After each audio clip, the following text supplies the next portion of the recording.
We come to you live from Elliott Field here on the campus of Fitchburg State University as FATV presents coverage of Fitchburg Falcon football. And today, a beautiful college football Saturday awaits us as the Falcons of Fitchburg State look for their first conference victory of 2022 as they take on the Buccaneers of the Massachusetts Maritime Academy. Hello everyone, thank you for tuning in. I'm Daniel Bolak, happy to have you along with us here today. John Gugerty is on assignment. He'll be back in time for Senior Day next month, but we wish him luck on his travels over the next few weeks. In the meanwhile, I'll have the game solo for you today as Fitchburg State comes into this matchup with a record of 1 win and 2 losses. Fell last week 56-10 against the Lancers of Worcester State. Logan Wilson 9 of 12 for 101 yards. Had a great touchdown throw to Sahir Gomez. That was the highlight of the day. Elijah Zaire McKnight had 10 carries for 50 yards. Looked pretty solid out of the backfield for the Falcons.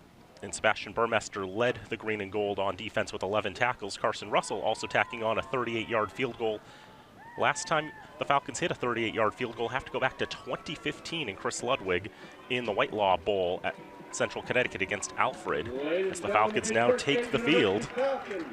Falcons were outgained 420-201 against Worcester State, and of course outgunned 56-10. A tough loss to open conference play. For Mass Maritime, they come in with an 0-2 record. This is their conference opener.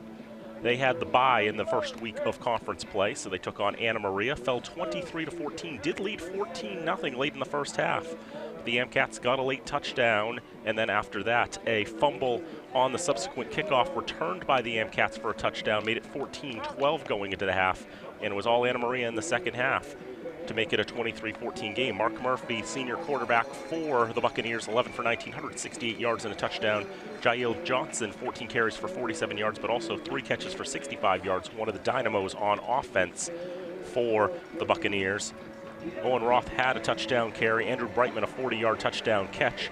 Maritime was outgained 344-238, but they held Anna Maria to 23. That same Anna Maria team who put 63 on UMass Dartmouth, the same UMass Dartmouth who put 40+ on Framingham State last week. Transitive results are interesting, aren't they? But one of the big prides for Maritime has been their defense. They've shut out the Falcons the last 2 times they have played Fitchburg State. Those games at Clean Harbor Stadium down in Buzzards Bay. The most recent game back on September 25th of last year, 28-0 was the result down there.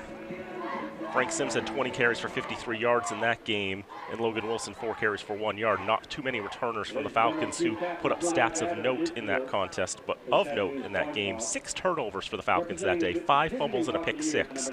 Second straight year they gave up a pick 6 to the Buccaneers. For Maritime in that game, Jonah Mitchell had 9 carries for 64 yards along with a 39-yard touchdown run. Andrew Brightman 5 catches for 43 yards and an 11-yard touchdown catch. And Kobe Williamson had a 30-yard pick 6. Murphy wasn't the quarterback that day, but he will be today for the Buccaneers.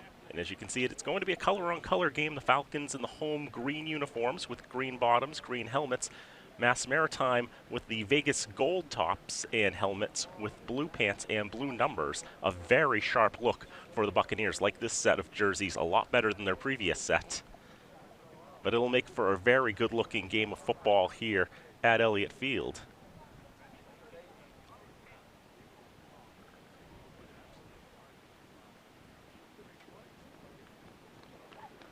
The results of the coin toss.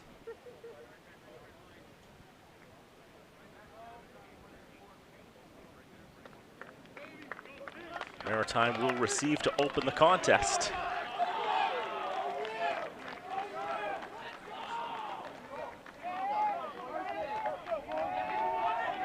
So we'll be in for a very interesting one. The wind is blowing today. We're looking at a game time temperature of 60 degrees, rising to about the mid-60s as the game goes on, but we expect wind coming from the right side of the field to the left around 15 miles an hour, which could put a damper on the passing game, and that would greatly benefit Mass Maritime, who have been very good with the run defense, conceding just 70 rushing yards in their first 2 games of the 2022 season. The passing defense, they've given up over 550 yards through the air through the first 2 games. It'll be a bit of a challenge for the Falcons. We'll see if they're up to it. We'll pause for the national anthem and we'll be back. This is Falcon Football on FATV.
Moments away from kickoff here at Elliott Field in Fitchburg. Fitchburg State taking on Maritime. Both teams looking for their first conference victory of 2022. Daniel Bolak here with you. Take a moment to thank our underwriters who will make all of our remote productions possible. They are Workers Credit Union, Rollstone Bank and Trust, UMass Memorial Health, Health Alliance, Clinton Hospital, North End Subaru, Unitil, Minuteman Press, and the Sentinel and Enterprise. Again, we thank them for all of their support.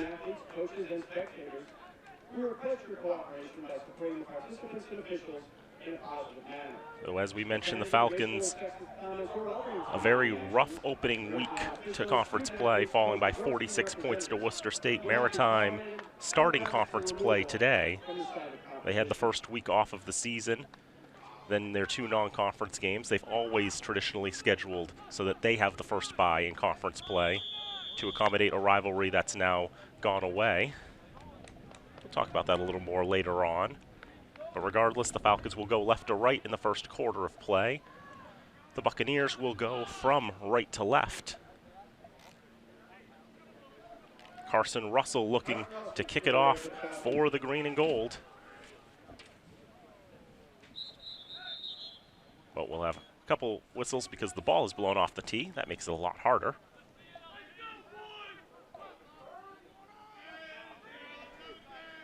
Back to return are Jael Johnson and Evan Dyer. There's the boot, and we're underway.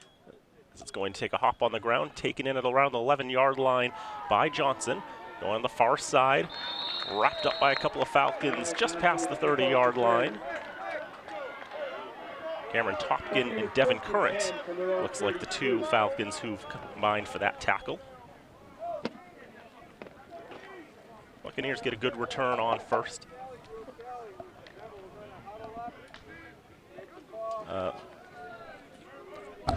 Falcons have 3 on the board for some reason.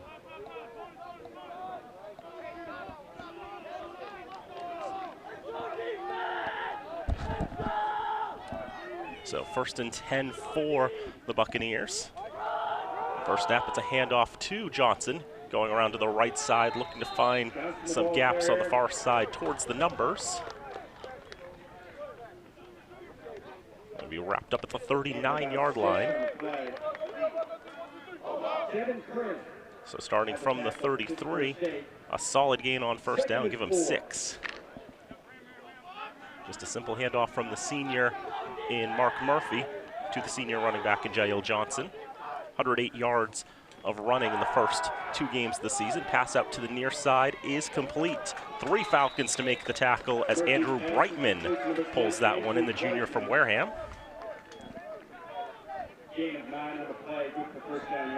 That will give the Buccaneers a first down.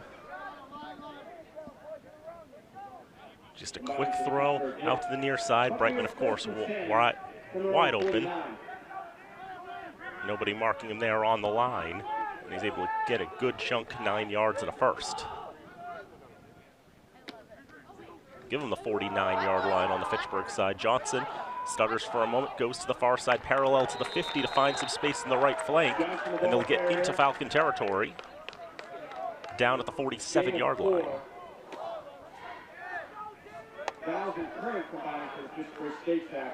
Devin Curd and Jan Vowles with the tackle. Good to see Jan Vowles is all right. Left last week's game with an injury, but he's fit to play this week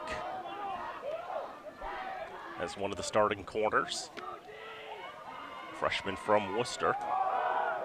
Delayed handoff as Murphy took it himself and then handed off to Johnson on the right side. Someone lost their hat. That was one of the Buccaneer linemen. Off for a play is Joseph Grinelli. Joseph Grelli, the junior from Green Cove Springs, Florida. There is also a Falcon down on the far side of the field. Have a look at the replay. You see the delayed handoff. Just big collisions there on the far side.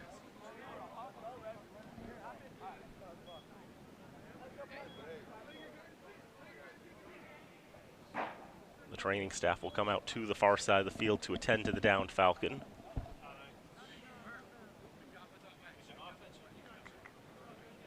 Number starts with a 2.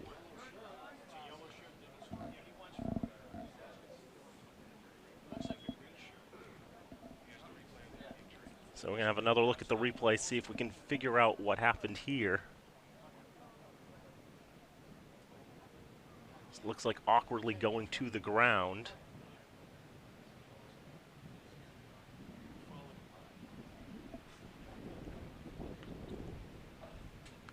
See if we can have a good look. Obviously, a lot of players coming together and colliding there on the far side of the field.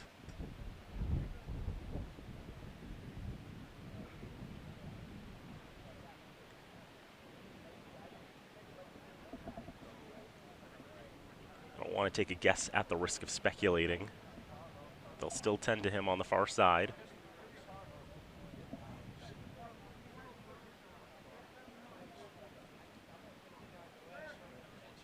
A minute 50 gone.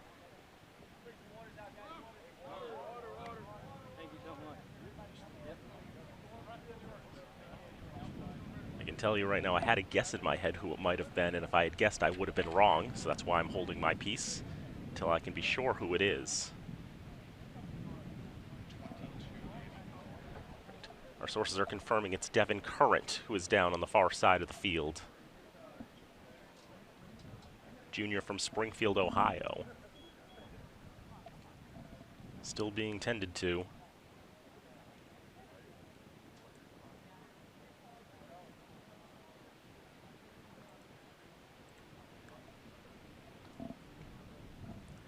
So very early into this contest between Fitchburg State and Mass Maritime.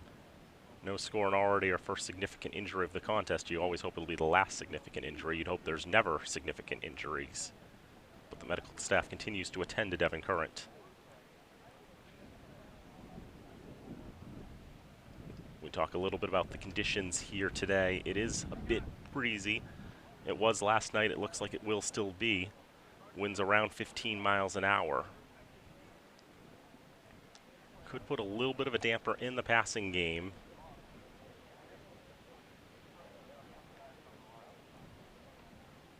Falcons shows the side of the field so that for the second quarter, they'll at least have the wind in their favor based on how it's forecast.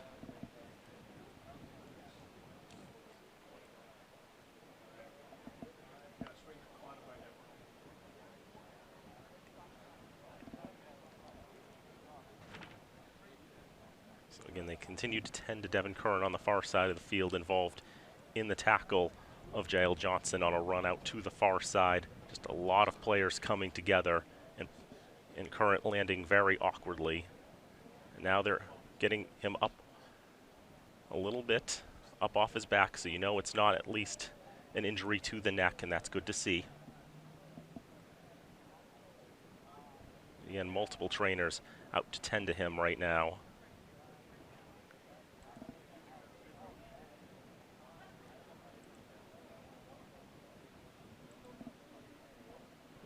Training staff for the Falcons led by Todd Soulier. He's been part of the Falcon staff for a very, very long time. Decades of experience he brings. We have a moment to talk a little bit about the games that are happening in the rest of the conference. This week, Framingham State and Westfield State will do battle at 2 o'clock. UMass Dartmouth will be at Worcester State at 2:30, and Bridgewater is at WestCon at 5 o'clock. Plymouth State is the week off. Curran is back up on his feet and now walking off the field with a little bit of assistance. He gets a round of applause from the fans.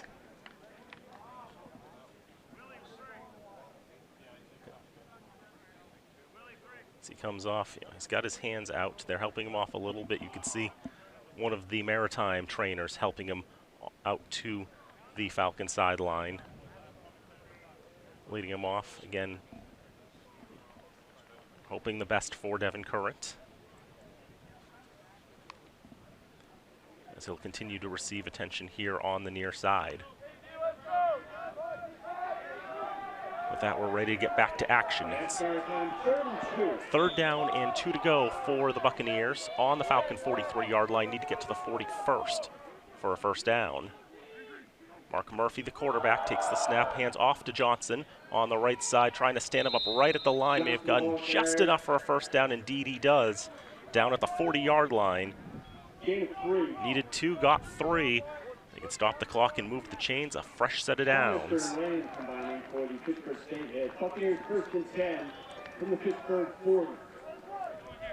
For Maritime, looking at their offense, they've been more successful through the air than on the ground this season. 156.5 passing yards per game to 97 rushing.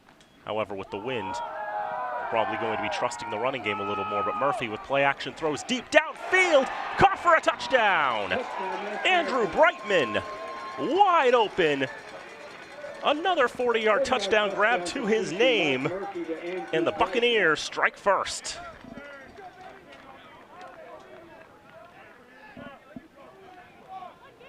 It's the first time we've seen a long pass in today's contest, and unleashing a bullet, and Brightman getting well past his coverage. Mike Epifano, the freshman from Monroe, Connecticut, will be on to kick the extra point. He's 4 for 4 this season. Puts that up and puts that through. 7-0 to the Buccaneers with 2:30 gone. Epifano with big shoes to fill for Maritime, wearing that number 99, George Lampros, the previous kicker for Mass Maritime. He's one of the best kickers in the nation during his time with the Buccaneers. Epifano, at least right now, perfect on the extra points this season. Makes it 5 for 5, and thus 7-0 to Mass Maritime. That drive taking just under 2.5 minutes. 6 plays, 67 yards, 2 minutes, 23 seconds. So we'll see how the Falcons can respond. Jonathan Ponce and Elijah Zaire McKnight back to receive the kickoff. Keyshawn McCurdy is out today, which hurts a little bit. He's been a very solid kick returner for the green and gold. Zaire McKnight is averaging 24 yards a return.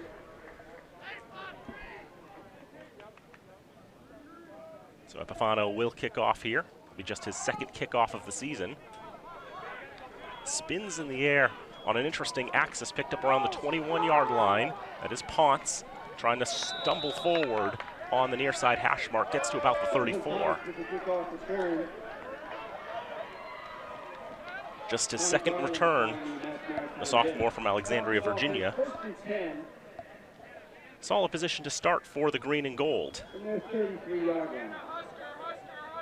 We saw last week a lot of different interesting formations, including we thought we saw sort of a curiosity when they at one point went with no wide receivers, tight ends and running backs.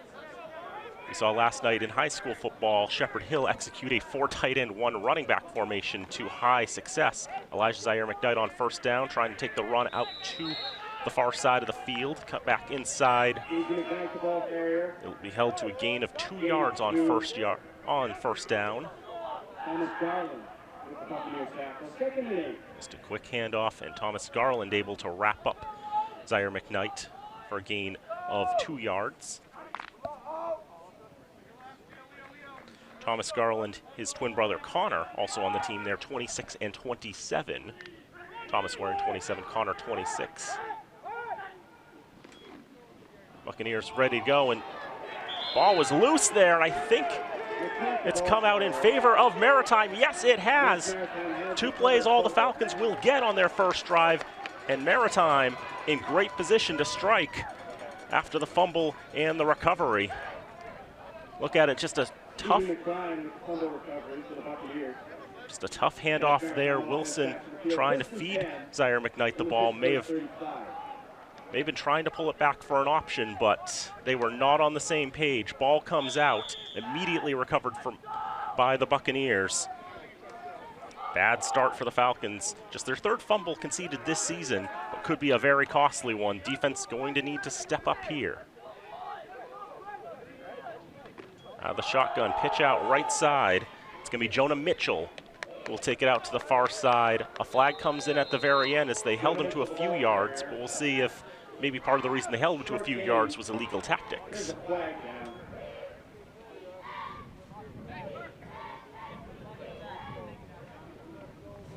Of our first call of the contest. But it looks like the penalty is going to be against Maritime. It is holding against the Buccaneers. So the illegal tactics only serve to benefit Mass Maritime, so they'll back them up 10. Mitchell coming out to the far side. I think we could see the hold there, just maybe a couple extra. Just getting the hands in a spot they shouldn't be. They give them 1 yard, back them up to the 44-yard line. First and 19 to go. 2 in the backfield on this one. Run up the middle. That'll be James Cassidy, the other 26. We'll have the run, the sophomore from Weymouth. James Cassidy, the ball carrier. Maritime does have some duplicate numbers. James Cassidy, 26 on offense. Connor Garland, 26 on defense.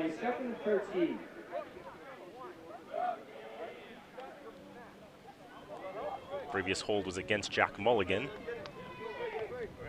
So after that pretty solid gain on first and long, put the ball on the 38-yard line on the far hash. Second down and a bunch more to go. 2 in the backfield. Mitchell with a bit of a cut move, speared down a little bit, but getting out of a tackle and getting a couple extra yards. Mitchell, the ball carrier. Put it down right on the 34-yard line. Gain of about 4. Gain of 4 on the play. Pretty interesting with how they've got the shotgun set up there. And normally when you have 2 backs, you generally will put the quarterback in the middle in between the 2 backs. But in this case, they've put Murphy on the right side. And they had Mitchell and they had Cassidy out to the left and farther left. This time 1 in the backfield. Well behind Murphy, who wants to pass all day. Quick throw right side is going to be caught. It's going to be taken in by Mitchell, dancing on the tightrope at the sideline on the far side. Stays in bounds until about the 25-yard line. Give him a first down. Gain of 12 on the play, good for first down yardage. Jonah Mitchell's 4th catch of the season, just had to stretch his arms out a little bit, but Murphy, the senior quarterback from Norwood, well to put it where Mitchell was going. Able to pull in that catch, get 12 yards, his longest catch of the season, and a first down again for Mass Maritime. Hand off Jael Johnson, up the middle. Wrapped up by a couple of Falcons. Cam Manette leading the charge there. Stop him at the 18-yard line. Johnson averages 3.6 yards a carry coming into today. The senior from Alamogordo, New Mexico. And if you can get 40 yards a carry like that, the Buccaneers will be just fine with that. 5 carries for 22 yards is Jael Johnson. The 2-back shotgun. Quick throw left side, that's Brightman who makes the catch. Brightman with some room to run, going for the pylon. Not gonna quite get into the end zone, but he's out of bounds at the 1-yard line.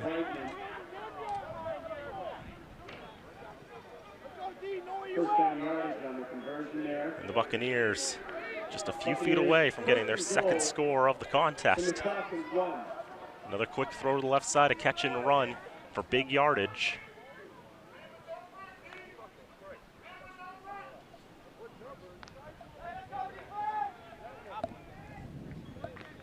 Looks like it was John McGarry who was able to shepherd him out of bounds right before he could get to the pylon.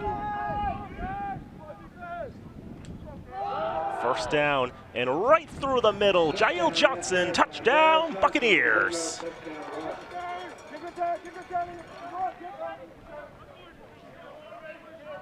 It becomes all the more challenging when you're backed up that deep. And so the fumble does cost the Falcons 6 more points on the board for the Buccaneers. They lead 13-0, not even at the halfway point of this first quarter of play.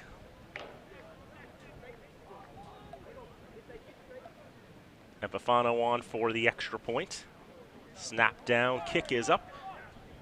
Kick is good. 8:22 to go. First quarter of play. It's 14-0 in favor of the Buccaneers.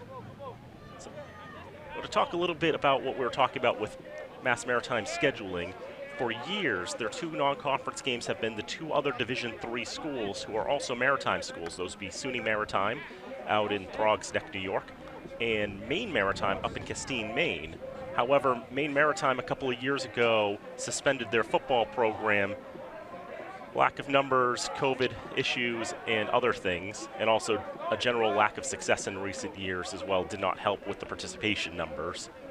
And so they would always open week 1 against SUNY Maritime. Week 2, well, actually, they would take week 1 off so that the other two Maritimes would play each other, SUNY Maritime and Maine Maritime. Then week 2, the Buccaneers, Mass Maritime, would play SUNY Maritime, and then in week 3, they would play Maine Maritime.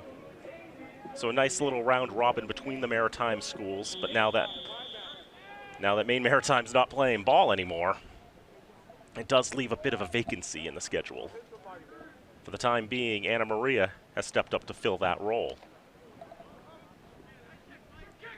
Another spinning kickoff taken in by Ponce. It's around the same spot, the 22-yard line.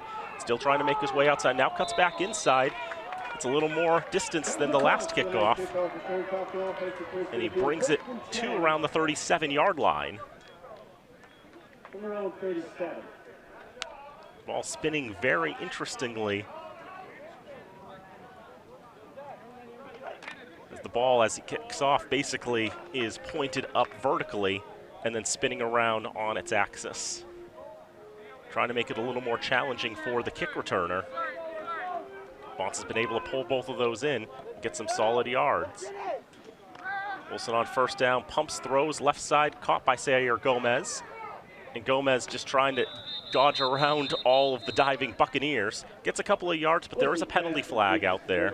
There are flags down on the play.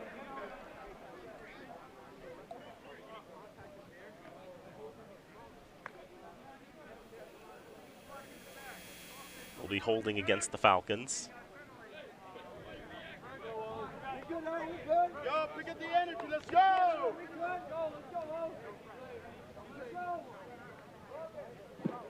Referee's microphone currently non-functional. See the quick catch out there. The hold somewhere in the vicinity, might have been Hinckley. Falcons first and 20. So back him up 10 yards, first down, 20 to go. Zaire McKnight looking to throw. He's gonna throw downfield, and that's gonna be intercepted. Kobe Williamson will be able to snare that one out of the air. After injury, McKnight is intercepted. Kobe Williamson with the Buccaneer pick. Falcons had success on a play like that in the Dean game, but it was well read by the senior defensive back in Kobe Williamson. He's got his second interception of the season. He tried to find Jonathan Ponce, ended up being double covered. The other Buccaneer playing the defense on Ponce gave Williamson all the space to make the reception, the interception. Now once again, Mass Maritime has the ball in great field position, just 30 yards from goal after a Falcon turnover. They tried to go ambitious that time. Murphy delayed handoff, goes to Mitchell, far side. Mitchell's got some holes, making his way on the far side of the field. And dumped out of bounds inside the 5-yard line.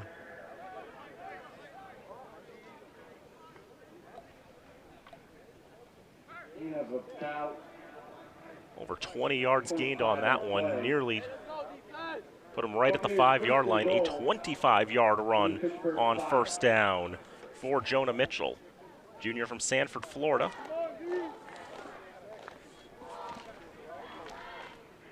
See just the delayed handoff. They get out to the right side flank, and the Falcons can't cover from there. Mitchell again on first and goal, going right into the teeth of the Falcon line. Ivanilda Demora gets the tackle after a gain of just about 1. Second and goal. Mitchell, 5'4", 155, Sanford, Florida, majoring in marine engineering. As Mass Maritime is, of course, a maritime school, a lot of specialty majors that they have at the academy.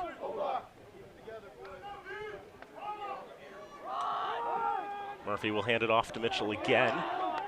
Wrapped up by Logan Perez. Getting his hands and a grip on the jersey and not letting go.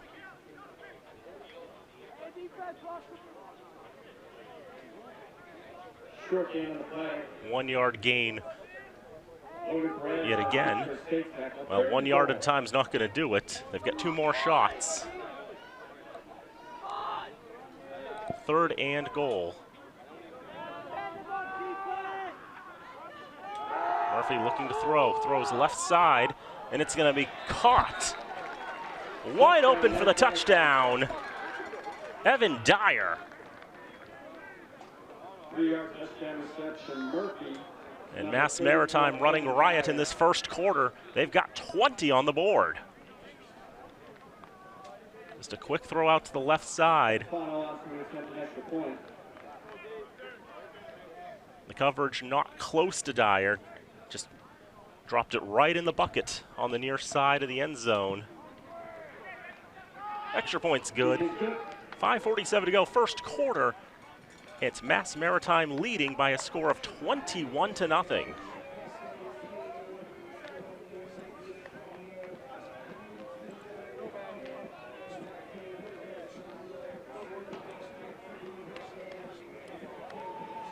Maritime 4 plays, 30 yards in 1:46. Their last touchdown drive, 6 plays, 35 yards in 3 minutes and 20.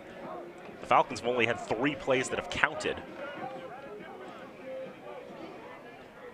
Turned over the ball on the second play from scrimmage on their first drive, and after a holding penalty, threw an interception.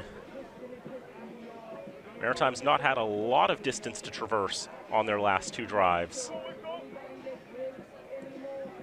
But it has been a disastrous opening 10 minutes for the green and gold.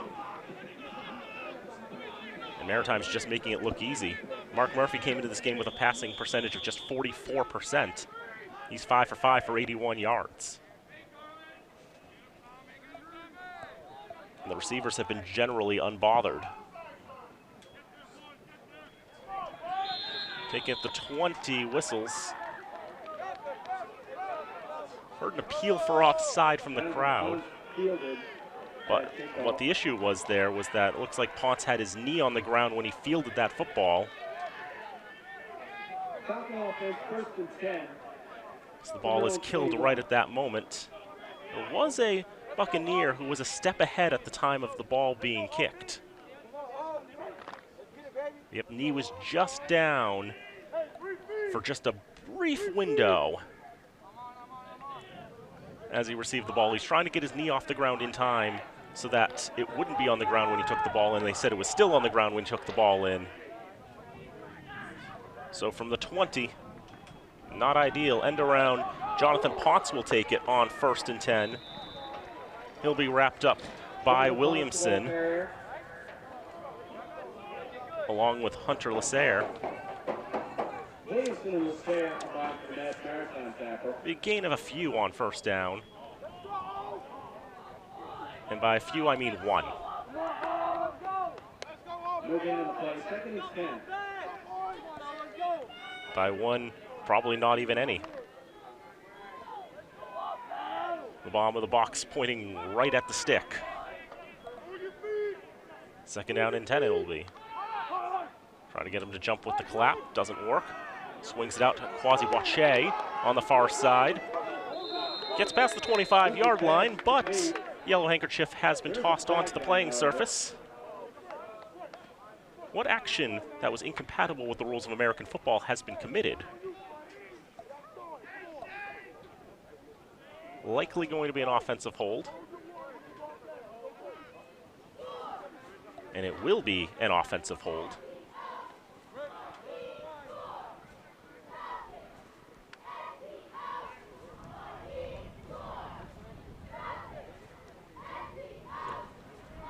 So with that, Quasi-Wache's first career catch is taken away.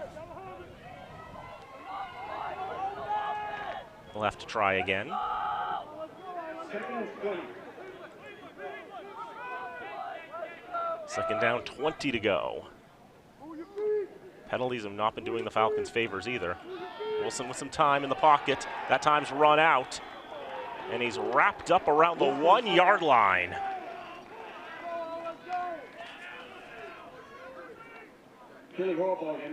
Billy Horribogan, the junior from North Kingstown, Rhode Island, gets the sack. Had half a sack coming today, gets a full sack for that one. Third and Gardner, the Falcons can't be backed up much more than this.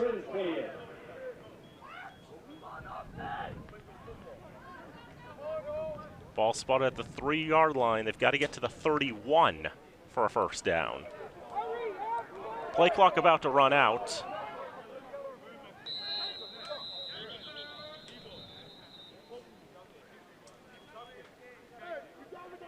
Falcons will have to eat another 1.5 yards.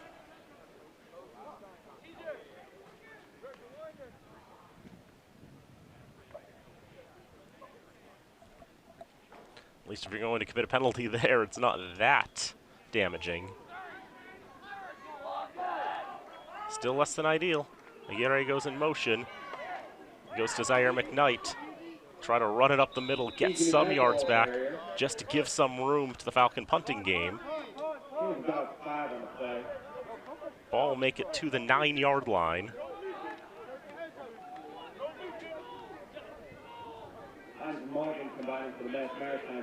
Maritime's defense standing strong as anticipated.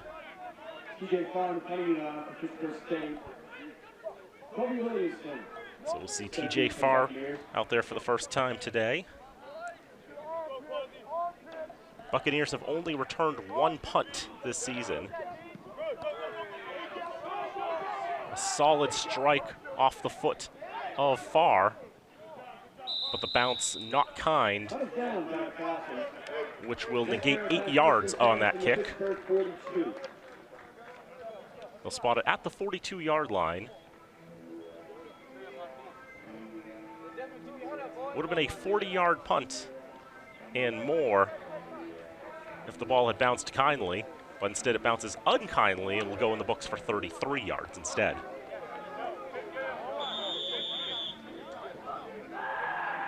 The second longest distance that Maritime has had to traverse today, but 42 yards is not a whole lot. And they have made it look easy. 2:56 to go in the first quarter.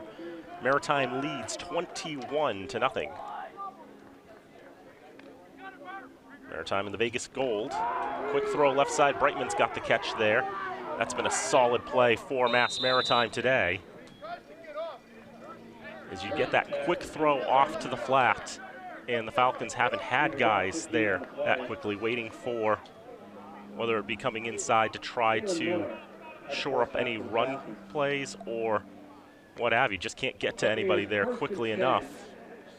In this case, just unmarked, as the linebacker was going for the quarterback. A matchup mismatch. And 1st and 10 from the 27. Quick throw left side. That is caught by Brightman down at the 1 yard line. Andrew Brightman's had an excellent day receiving wise. 3 catches for 99 yards coming today. He's got more than 3 catches today. It's going to bring Brightman to about 100 receiving yards in this first quarter alone.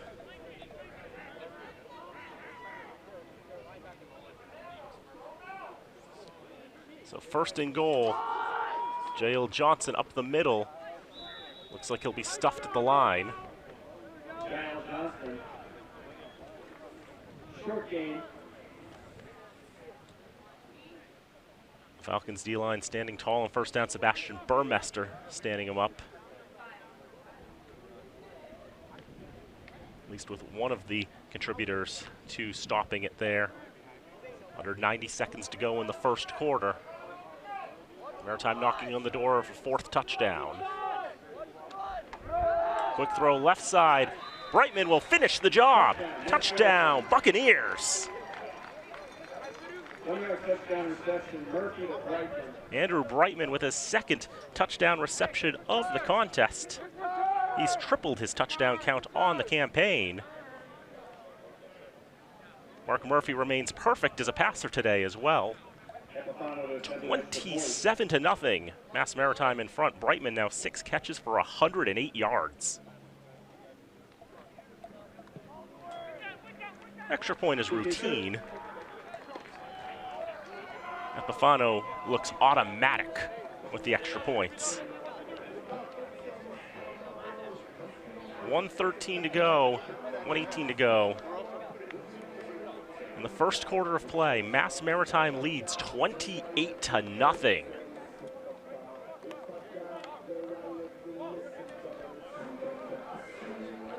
I will say I did not expect Maritime's offense to be so explosive. Their style of offense just completely and utterly incompatible with the Falcons' style of defense, to Maritime's benefit. It's going as bad as it possibly could be on the Falcons' defense. Maritime 3 for 3 on 3rd down, haven't had to face 4th down. It's about as perfect as a first quarter as it could be for the visitors from Buzzards Bay.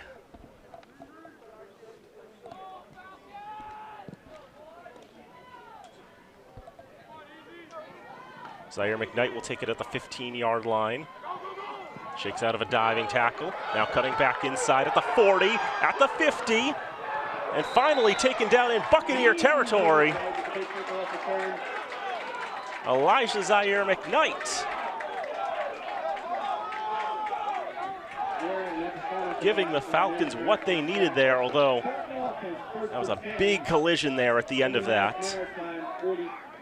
Zaire McKnight will get some help from the training staff here on the near sideline. But a big kick return, about 45 yards.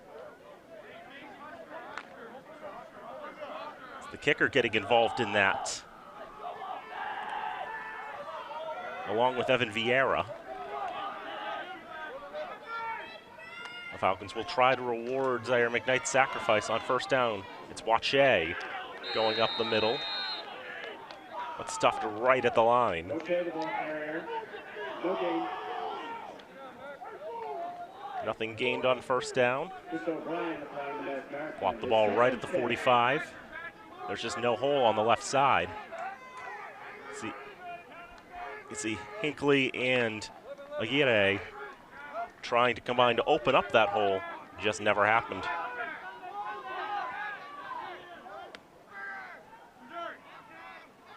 Second and 10.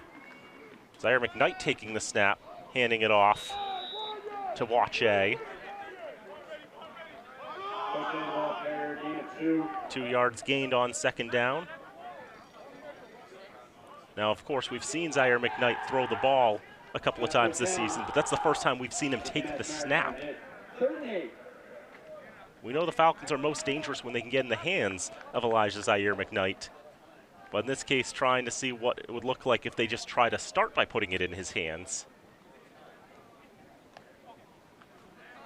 But that brings us to the end of what was for Fitchburg State their worst first quarter in quite some time. 28-0, Mass Maritime in front at 1 quarter time.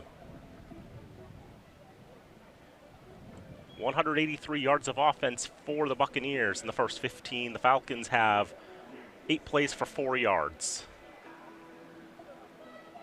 For Jeremy Cameron, longtime head coach of the Buccaneers, couldn't have asked for a better first quarter of play.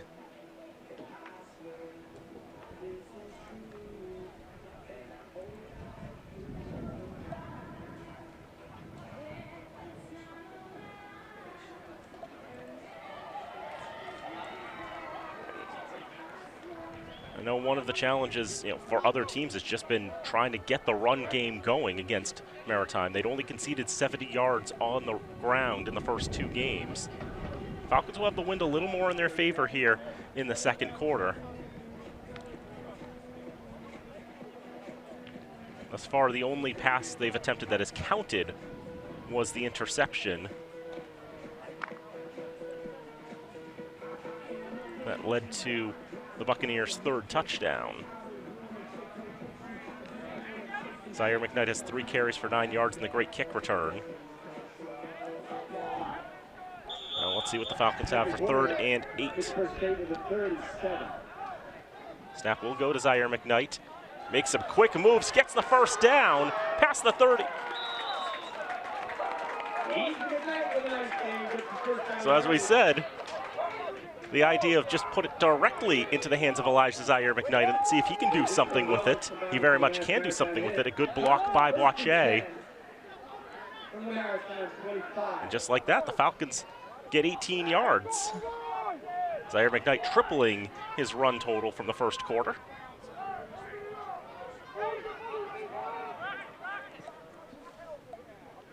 Wilson to take the snap this time. Hand off to Zaire McKnight. Wilson tries to set a block. Does not work out in the end. There is a penalty flag as well.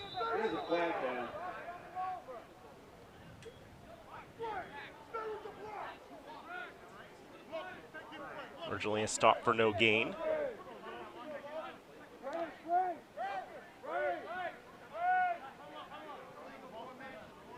An illegal shift is indicated against the Falcons. But I think they like the run for no gain better than the -5 and keep the down.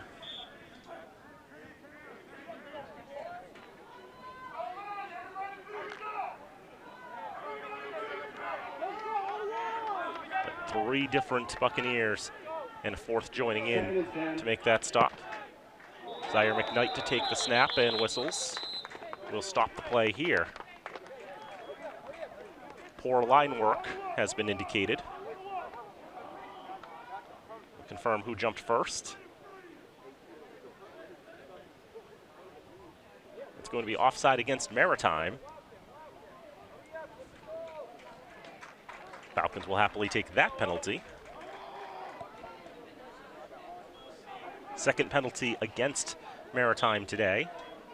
They were caught for a hold earlier in the contest. A free 5 yards the Falcons will gladly take. Zaire McKnight again in the backfield to take the snap. Runs to the right side, cuts back inside. A lot of space to work with. Elijah Zaire McKnight. Touchdown Falcons. 20-yard touchdown run for the junior from Tracy, California. Gets the Falcons on the board. You can see the quick cut there, and there's just nothing but green field turf in front of him. Nobody in goal to stop him. Falcons get on the board with 13:41 to go in the second.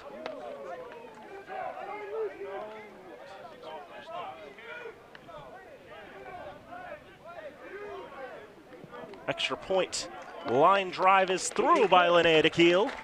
28-7 the score.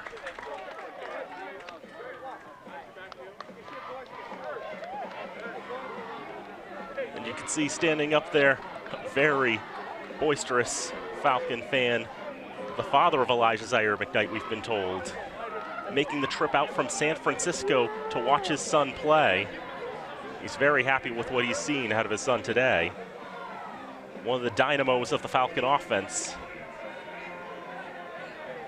As we said, this is the first time this season we've seen direct snaps to Zaire McKnight. He's listed on the roster as a running back, but he's been sort of a jack of all trades in a sense that we've seen him a lot as a receiver, and now we're seeing him essentially as a quarterback. Had a great completion to Zaire Gomez in the game against Dean College to help get a first down on a 3rd and very long. Falcons looking to kick it away. Maritime has 7 guys between the 45s. Thinking the Falcons are probably going to onside it here. They do have a reputation for that. Ball has blown off the tee, so they'll reset it.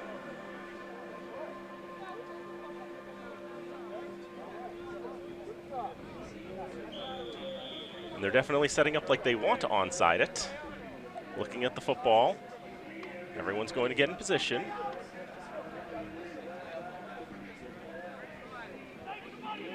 Russell will take about the maximum 10 yards. Russell to kick it away for the Falcons. Thinking about the positioning. Try to get it off as the play clock runs. He'll boot it away. Take a bounce. It's going to go into the end zone. Maritime would have wanted to do something with it if it stopped before the goal line, but it'll just be carried by the wind all the way through for a touchback. But 65 yards onto the count of Carson Russell. First time in a while, I think, that the Falcons have had a kickoff go for a touchback. Doesn't happen very often, especially less often at the Division III level, where it is a luxury to have a kicker who can boot the ball that far. Russell had 4 kickoffs coming into today, but he's kicked a couple onside kicks, so it's hard to use that 30.3 average to actually say what his true ability is.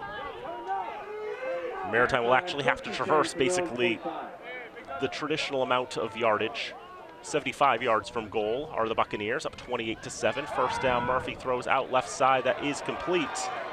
And 75 yards is not that hard, says Andrew Brightman. It's actually very easy. Touchdown, Buccaneers.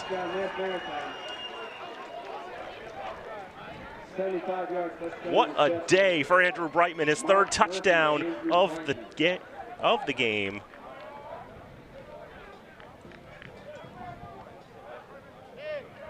Probably need to put 2-3 players out there, just put everybody on Andrew Brightman at this point. Just sprinting down the far boundary, and he's faster than everybody. Well, suck the wind out of everybody's sails.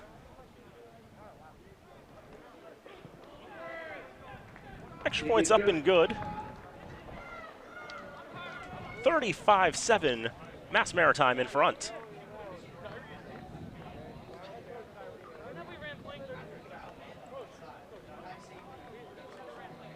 Yes, what a day for Andrew Brightman. 7 catches for 183 yards and 3 scores.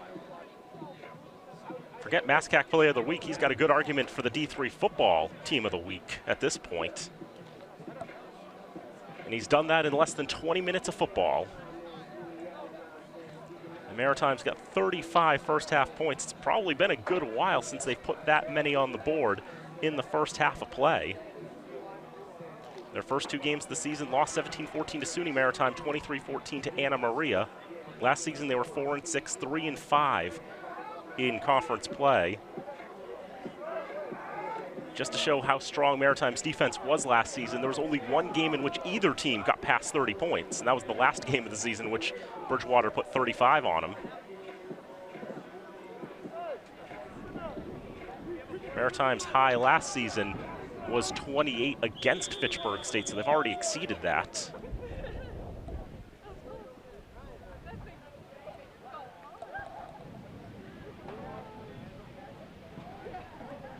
Change up the kicker this time, as will be taken in by Zaire McKnight at his own 15-yard line, trying to put the moves on. He's putting the moves on to pretty good success. Elijah Zaire McKnight, 30, 20, 10, touchdown Falcons!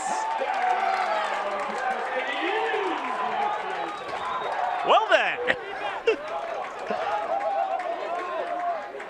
85-yard kickoff return to answer the 75-yard touchdown pass.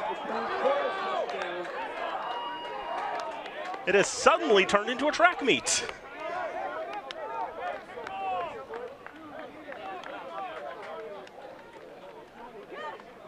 As we said, Elijah Zaire McKnight, he's got moves.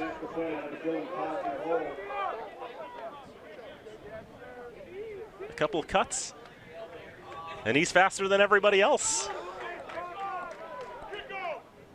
Give him 6 more.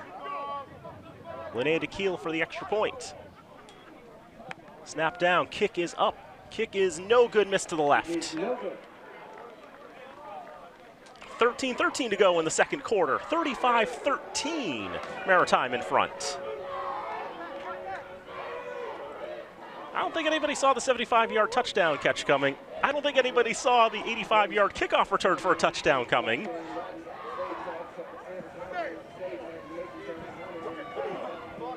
last time Maritime broke 30 in a game was October 19th, 2019. That was 37 they put on the board against Fitchburg State. Okay, so let's exclude Fitchburg State from these statistics. The last time they put 30 on the board against anybody was Westfield State on September 28th. The last time they put 40 on anyone was the aforementioned Maine Maritime back in 2019 on September the 21st. That's, again, part of the reason why Maine Maritime's not doing this football thing right now.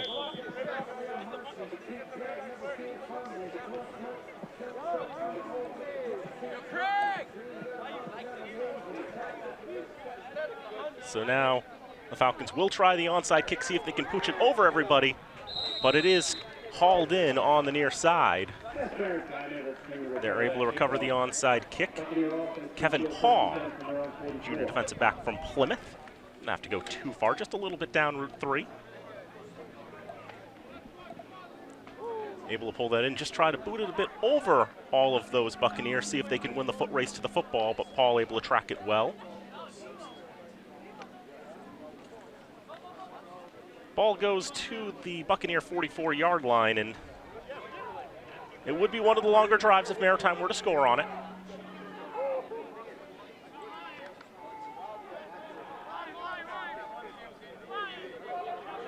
But as we know at this point, distance is not really a thing that Maritime cares about.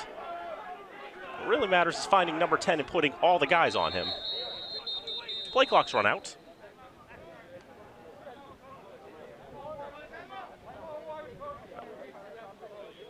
Maritime will burn their first time out. Maritime. Here's a quick reminder.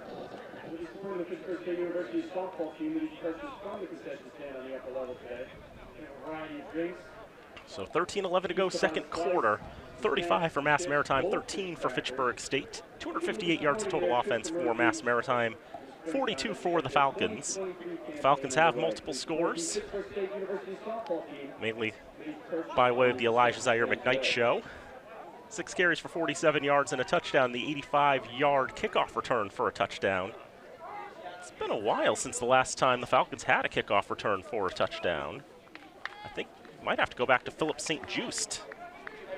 I think was the last time it happened. Good friends at Fitchburg State, Jamie Rogers and Betty Ann Parrick, preparing for us the stat sheets. And yeah, Philip St. Just against Curry, September 12, 2014, the last time the Falcons had a kickoff return for a touchdown. That was an onside kick return for a touchdown too, I remember. Curry trying to keep themselves alive. On first down, handoff to Jael Johnson. Does not make it back to the line of scrimmage, a loss of a yard. Luke Noyes leading the charge.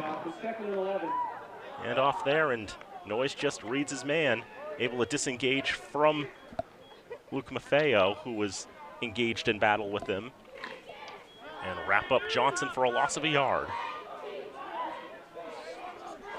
Second down and 11 to go. As it's 2 on the right side, it's Johnson who will take it up the middle. They'll give him the 46. That time we saw the 2 backs to the right of the quarterback, Mark Murphy. And Johnson, the closer one to Murphy, took it this time. Looking for a hole, it goes to the left there. Didn't like what he saw in that right gap, but the left gap wasn't any better. A gain of 3 brings up 3rd down, 8 to go. Buccaneers have faced 3rd down 3 times today, have converted them all. Feel like going to the air might be the option for Murphy on 3rd and 8. That's what he's going to do. Quick throw out to Jael Johnson, and there's nobody there in green on the near side. Forces him out of bounds at midfield. And it's not going to be enough for a first down. They'll give him the Falcon 48, but they needed the Falcon 46.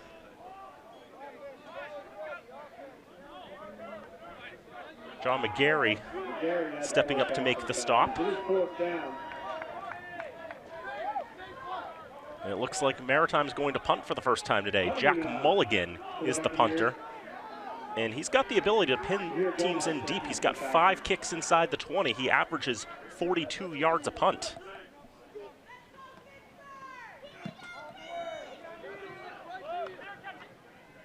Zaire Gomez is going to try to take this one in and do something with it. He's going to bring it back to the 9-yard line. And another great punt there by the junior from Newtown, Connecticut. Falcons will have to cover a lot of field with 11:10 to go in the second quarter, trailing by 22 points. I can tell you the computer systems out there by Logan Hansen and Ken Massey both thought this was going to be a very defensive game. They both had about 26-7 as an appropriate final scoreline in this contest.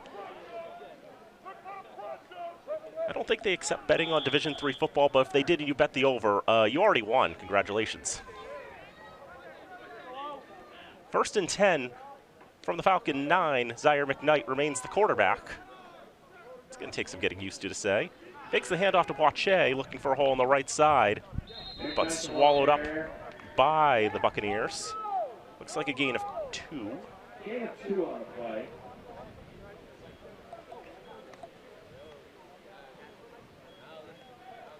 So as mentioned, because Zaire McKnight has shown himself to be the most dynamic player, getting the ball in his hands has led to great success for the green and gold.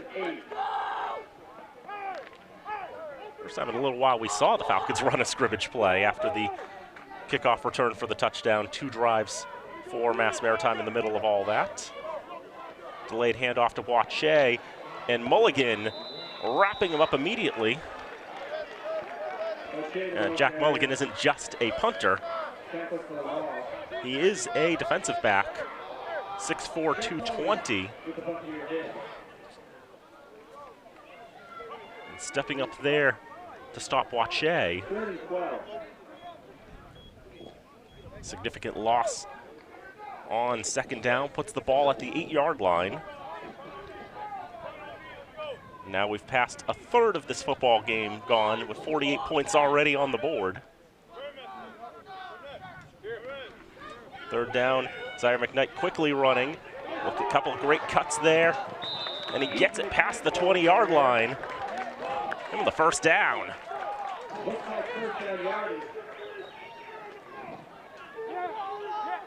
Just takes it immediately.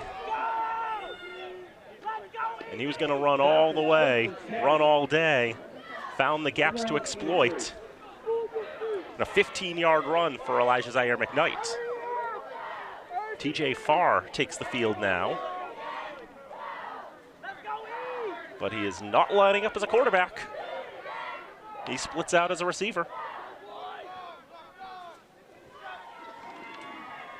Zaire McKnight, the delayed handoff to Boache, trying to get around the far side. No gain. Nothing gained on 1st down. Had the hit for Maritime. 2nd and 10. Falcons aren't afraid to use their quarterbacks in unusual positions, if you will. Saw Mark Osorio last week go out as a receiver. And Dylan Cosner, who is a wide receiver now for the Falcons, was a quarterback on the roster last season. Barr split up to the near side with Gomez, with Ponce as the receiver on the far side. And Matty Aguirre misread the snap count.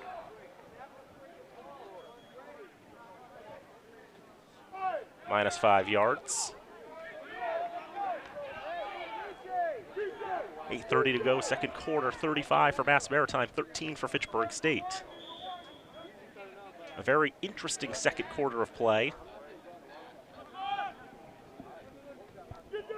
A lot of big gainers in this frame. Boache with the handoff, gets out of a tackle and right into another there. He's going to be get back and gain maybe a couple, but Boache will not be allowed to take the 3rd down snap as his helmet comes off.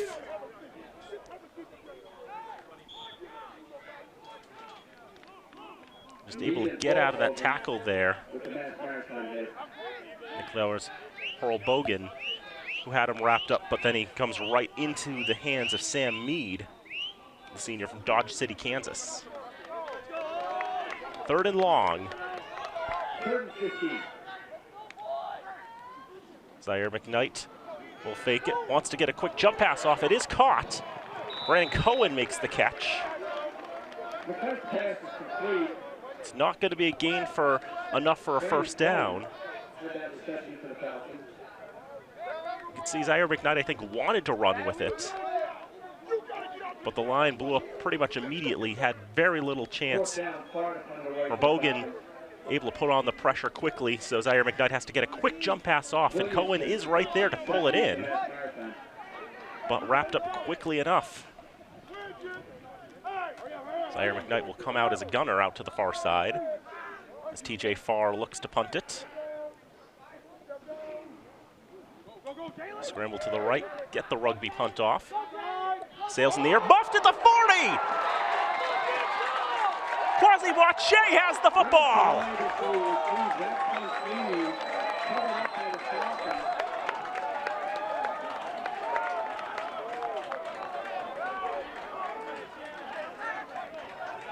Just as you draw it up, huh? Solid gunners out there on the far side, trying to track it in the wind. And Colby Williamson, who had that interception earlier in the contest, not able to corral the football. Out of his hands it comes. And Boache right on the mark to get the football. And the Falcons will retain possession.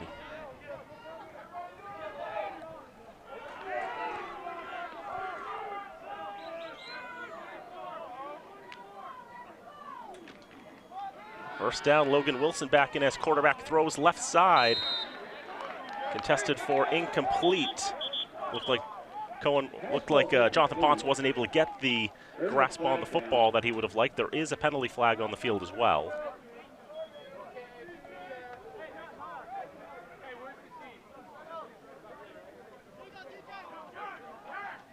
Roughing the passer against Maritime.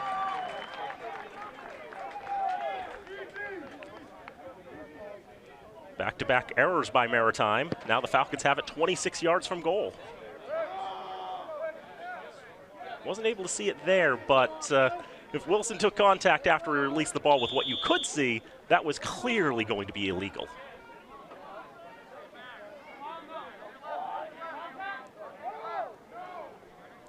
We'll try from the alternate angle there, and yeah, that's a bit late. Just fully committed to trying to take out Wilson, but he got the ball off in time. Falcons will take the free 15. Wilson tosses it out to Zaire McKnight, who wants to switch directions a couple of times. Just a lot of gold T-shirts in front of him. Able to go forward for a gain of a couple.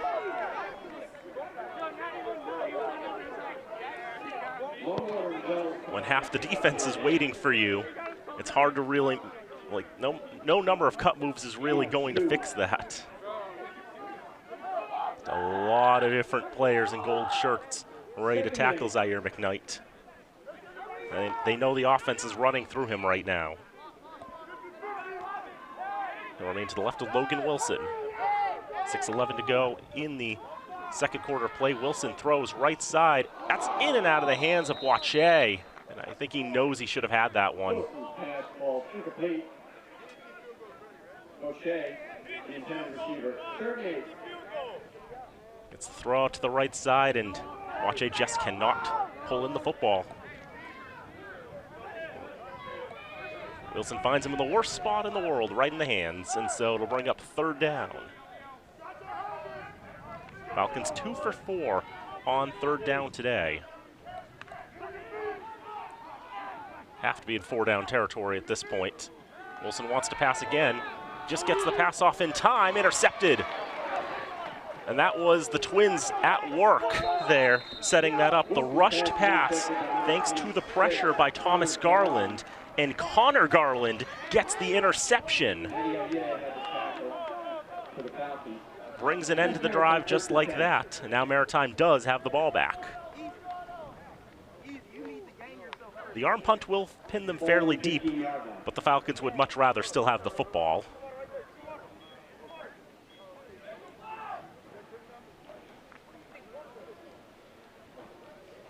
So Maritime will have their longest drive of the contest if they can get 6 on it.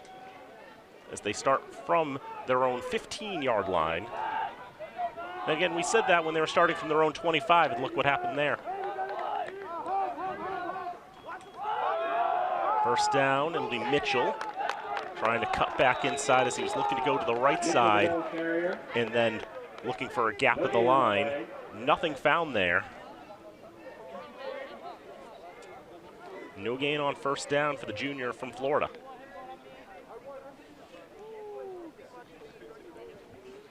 Mitchell's had a couple of solid runs today. As we saw, that wasn't one of them. 5 carries for 31 yards, long of 25. Murphy wants the time to pass, shakes off a tackle, scrambles to the left, throws. That's going to be caught, and that's Brightman again for a first down. Down at the 34-yard line. That's going to get Brightman over 200 yards. A lot of time, shakes off that sack attempt there, and then throws in. Brightman has no green shirts within 8 yards of him, basically. Play lasted for long enough. Brightman got open. He got open in a big way. And a fresh set of downs for the Buccaneers. Mitchell blasting up the middle. Only going to get about 2 or 3. Spot him at the 36. Even a little more getting in on that tackle. Looked like Calvin Guillaume as well. Mark Murphy, 11 for 11, 223 yards, 4 touchdowns. Andrew Brightman, 8 catches, 202 yards, and 3 of those touchdowns. What a tremendous connection today. Play action, Murphy with time. Can he shake out of Luke Noyes' grasp? He cannot. Luke Noyes with the sack for Fitchburg State. The senior from West Bridgewater, Luke Noyes, coming in and ruining Mark Murphy's play. 3rd and 14. Murphy taken down at the 31-yard line.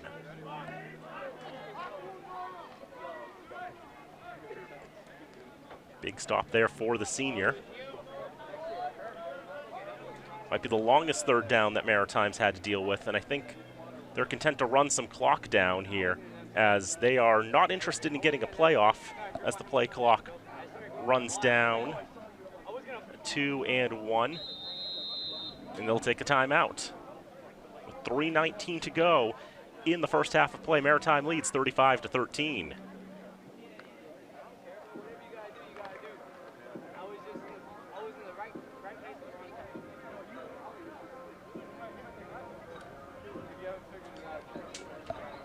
So again, I would go to the out-of-town scoreboard. That's one of my go-tos for trying to do some filler, but as we mentioned, all of the games in the MASCAC are starting a little later today. Westfield hosts Framingham at 2 o'clock, Worcester State hosts UMass Dartmouth at 2:30, and WestCon hosts Bridgewater at 5 o'clock. Plymouth State is off this week. Everyone's finished their non-conference slates. And while we have a moment, we want to remind you, you can watch FATV programming in high definition, not just on your computer at the education stream on fatv.org, but on your phone on the FATV app, available in the App Store and on Google Play, or on your over-the-top streaming apps on your television. Whether you have Fire TV, Roku, or Apple TV, you can find the FATV app there as well. So many options to watch our wonderful programming in high definition.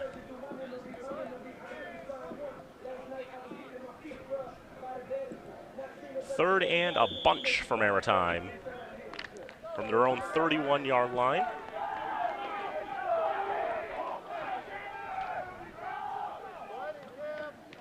We'll have to get to the 44 for a first.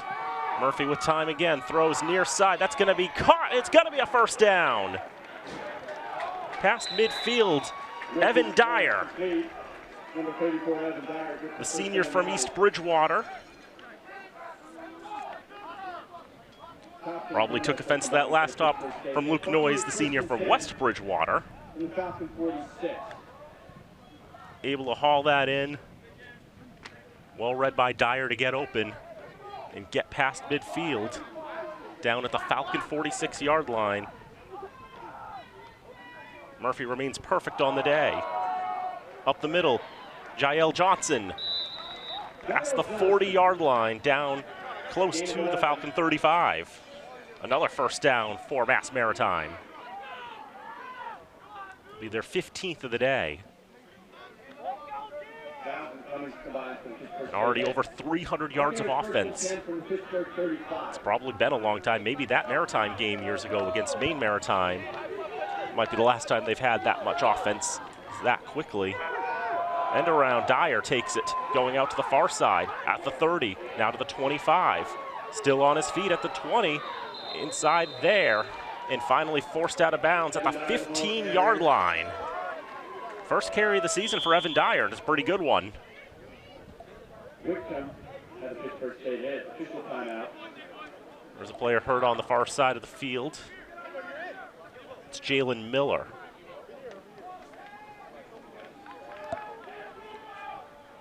Freshman from Tacoma, Washington. Shaken up on the far side.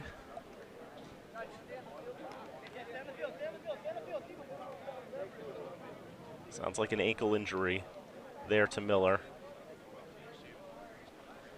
And so we'll have a look at the replay and you'll see it. And Dyer continuing to cut outside, and you can see Miller just blowing a tire out there, trying to set his feet, and the ground gives way, and his ankle rolls.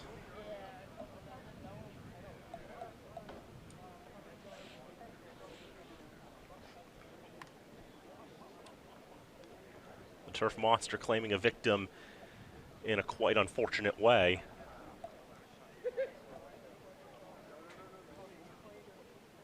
Miller attended to by the training staff. Todd Soulier will help Miller back to the sideline, but obviously trying to put as little weight on that ankle as he can.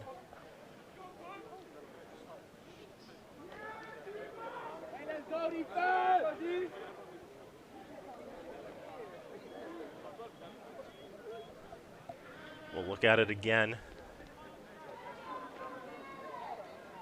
He's trying to set as he was engaged there with one of the Buccaneers.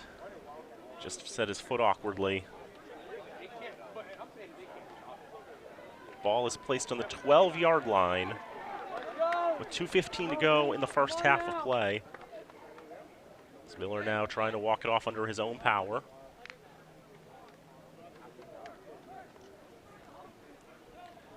And we'll hope he's all right as well.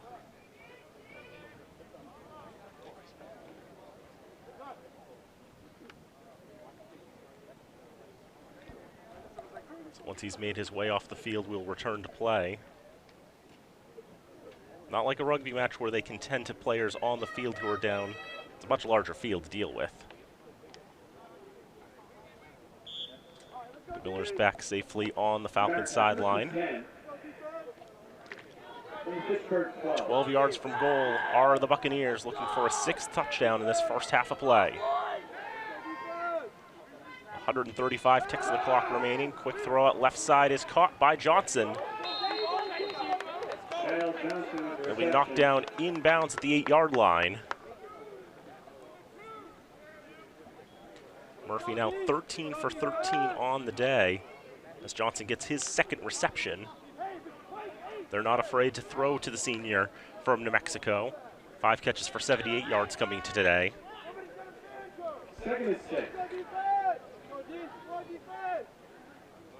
6 to go. Murphy with time over the middle. That's caught again. It's going to be Dyer inside the 5-yard line. Dyer with Buccaneer reception, gain of about 6 on the play. Evan Dyer inside the 5. Doesn't look like it's a first down. Bring up 3rd and about 1 to go. 3rd and 1. They mark the 3-yard line as the line to gain for the first. And now we have whistles.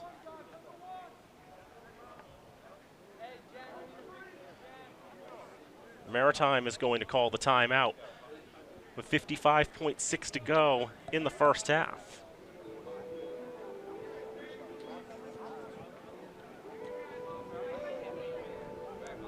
So looking at the offensive numbers, Maritime, if they get a touchdown, will be over 350 for the first half.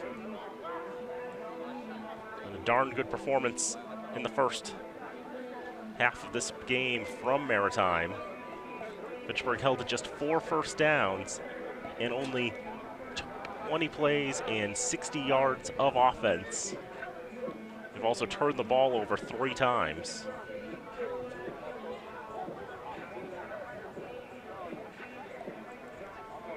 Lost a fumble, been picked off twice by 2 different quarterbacks.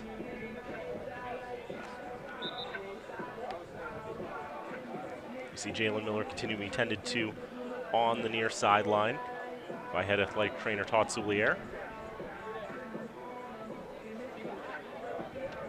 Teams retake the field. No more timeouts for Maritime in this first half. Cassidy to the right of Murphy. There's a quick throw over the middle, and it's incomplete. Oh, Brightman should have had that. He knows he should have had that. It's the first incompletion of the day on the 15th pass attempt. Would have been Brightman's 4th touchdown. He had it, just couldn't secure it. For him, it probably would have felt more bitter if it was a closer game. Epifano will try to put 3 on the board. Puts it up, puts it through. First career field goal for Mike Epifano with 48 seconds to go in the first half. It's Mass Maritime leading 38-13. Maine Maritime wishes they could be leading 38-13.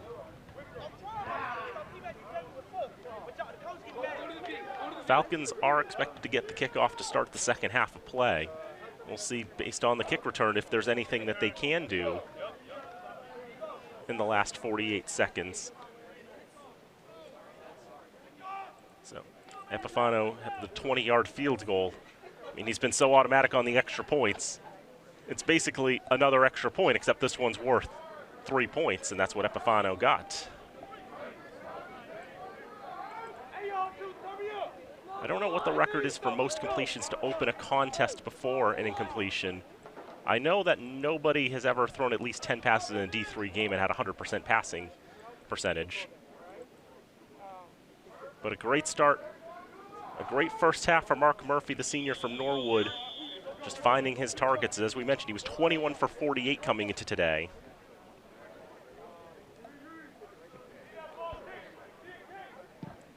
The completion percentage will go up greatly thanks to his first half performance. Jonathan Potts takes it in at the 20-yard line, trying to get out to the far side, trying to evade the grasp of one of the Buccaneers, but unable to do so. Leo Allgaier, the senior receiver from Duxbury, former Dragon, able to wrap him up, take him to the turf.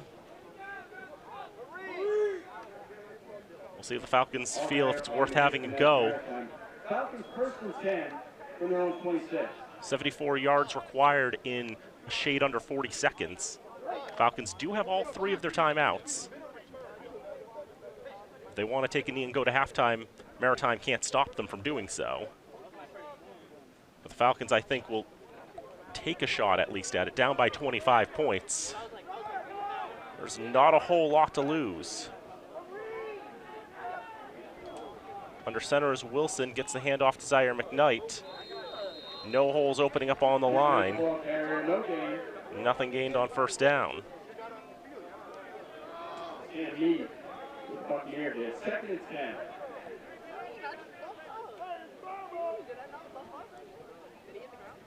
Falcons will take their time in the huddle. They do intend on getting another play off. But another play is probably all they're going to have time for.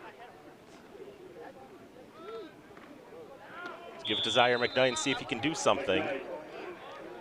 Jack Mulligan says you won't do anything. And time will run out on the first half of play here from Elliott Field. Falcons were able to get 13 points on Maritime's strong defense, but the Falcons' own defense has no answer for Maritime's offense, as Maritime with one of their most successful opening halves in quite a long time, 38 on the board. It's the Buccaneers 38, the Falcons 13 here at halftime.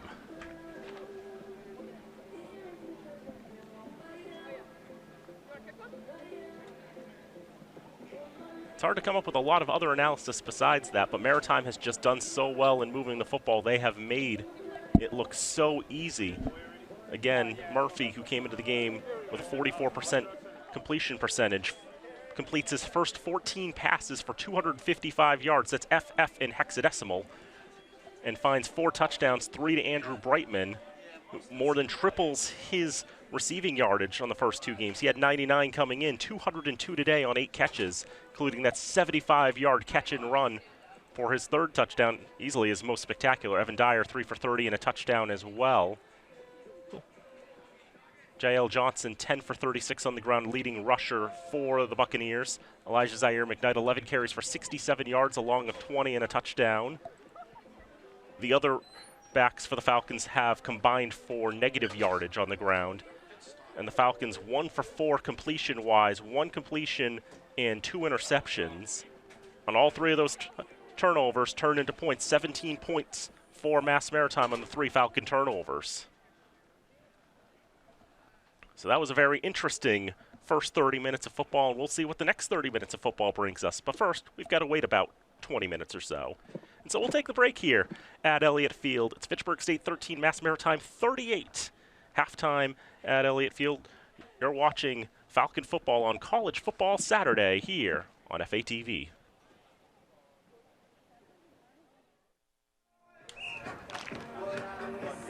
Getting ready for the start of the 3rd quarter of play here at Elliott Field. We're not at Crocker Field, although it's been quite an interesting first half yet again. A very interesting week of football we've been bringing you here on FATV. I'm Daniel Bolak, happy to have you along with us. 38-13, Maritime in front through 30 minutes of football.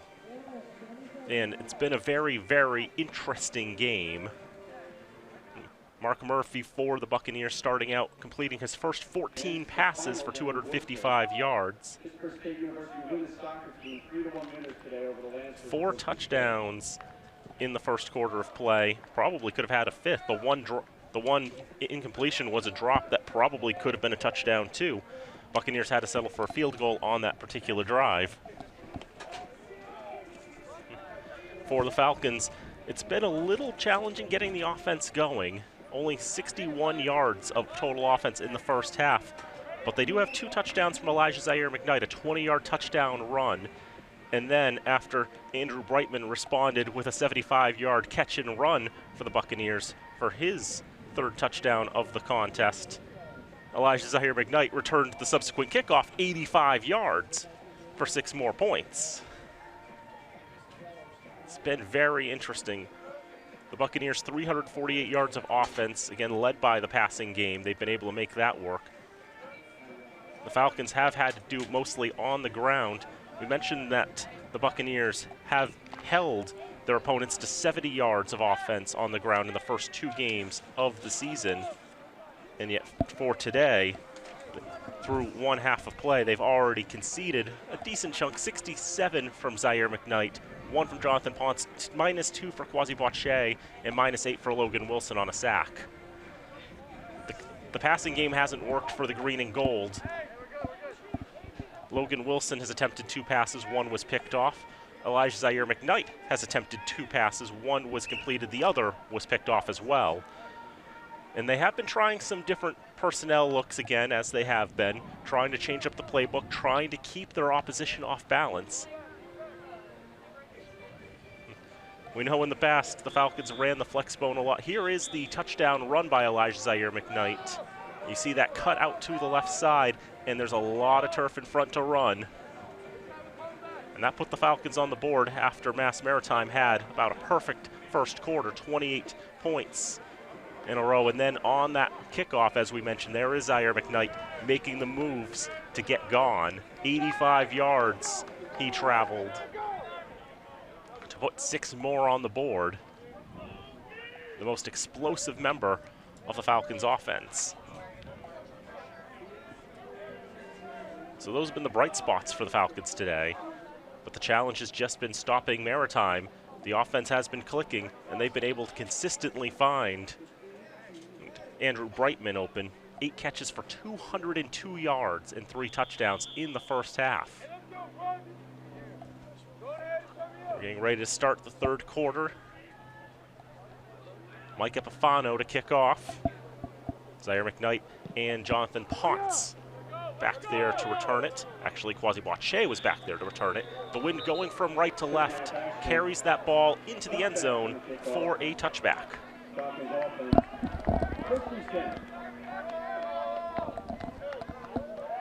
So the Falcons will start from their own 25-yard line.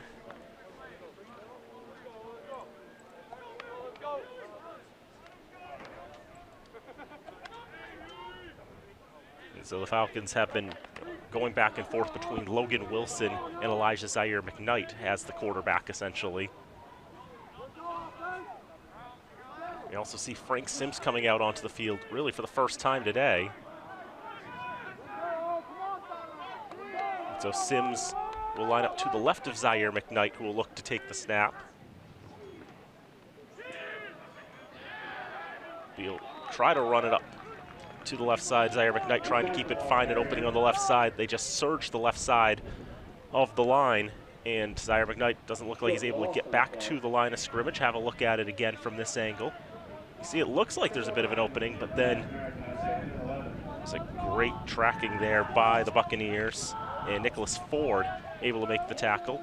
Of note, too, Logan Wilson was splitting out as a receiver, and he's doing so again. We saw TJ Farr split out as a receiver during the first half. And now Zaire McKnight will try to cut back inside, but he'll be wrapped up there. Chris O'Brien, the junior from Scituate, the former Sailor, with the tackle. Very fitting that he ends up at Mass Maritime.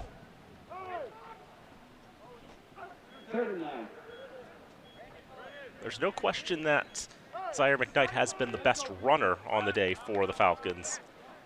That's been part of it, trying to set him up as the guy taking the snaps there, but now Zaire McKnight will switch places with Wilson, and Wilson will take the snap. He'll throw and find Sahir Gomez for a first down. Wrapped up at the 38, pushed back after that, but forward progress will be good enough. Stop the clock and move the chains. A first down for the green and gold. First completion of the day for Sahir Gomez. Came into today tied for the team lead in receptions with Zaire McKnight. They each had 10. And Gomez, who had that big 54-yard catch and run last week, gets himself on the stat sheet with that one. Wilson on the option, keeps it himself. There's one Buccaneer who would not fall for that one. That was Hugh Wells, the senior from West Hartford, Connecticut.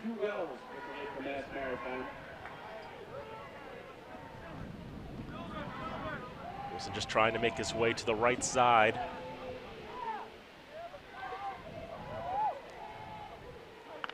No gain on 1st and 10. 25-point lead for Maritime at the start of this second half of play. Frank Sims to the right of Elijah Zaire McKnight. Sims on the delayed handoff. And they sold out to try to take out Sims, and were successful in doing so. Hugh Wells yet again. 6'4", 260. Bursting through the line. Never a chance. You could have had Wilson handing off to Zaire McKnight in that situation, and you would have gotten the same results. Wells just blasted through and knocks him back to the 35. Falcons have to get to the 49-yard line on their side of the field for a first down. You're looking to pass. No time. There is a flag. Stephen McBride coming up with the sack, the junior from Weymouth.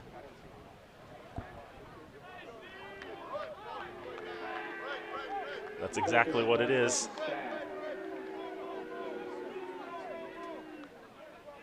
And yet again, in this case, yeah, Logan Wilson has no time to throw. Nothing he can do. They've already discussed the flag and determined that it wasn't really a penalty that was committed. They're ultimately fine with what they saw, and so waved off, 4th and a lot, and the Falcons will punt.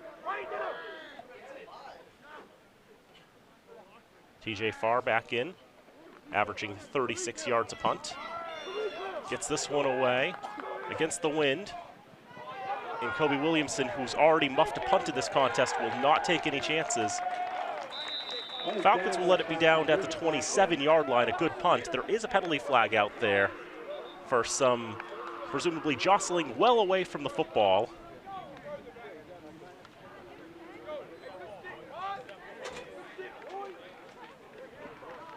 And so we'll have the discussion. Our referee will see what we've got.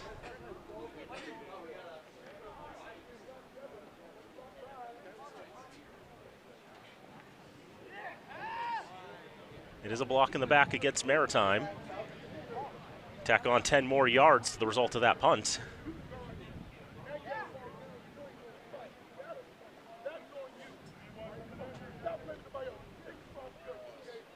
You can see the blocking there well away from it. As the ball continues to roll. I said it was the 27. It was even better than that. And you can see the push there. Right in your shot by Thomas Garland. Can't be doing that. 12-yard line is where Mass Maritime's going to start this drive.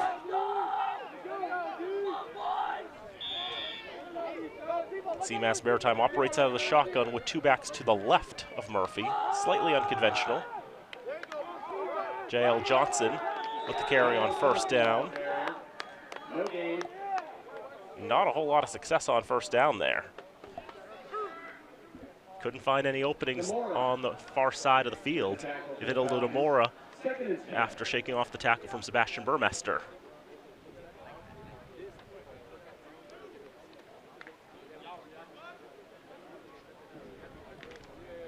At most, it's no gain on 1st down. So 2nd down and 10. Change up the look a little bit. And a quick throw left side and incomplete. Although for a moment, maybe it could have been a lateral, but incomplete as they try to find the tried and true target in Andrew Brightman. And for the 2nd time in as many pass attempts, he drops the football.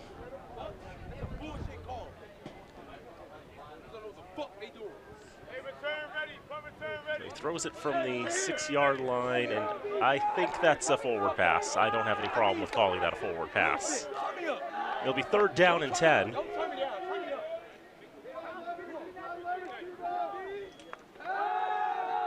And a shovel pass there with the offhand is complete. That worked out well enough. James Cassidy making the catch.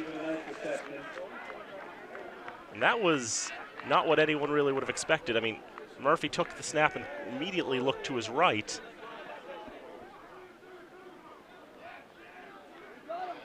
Yeah, just shovels it forward.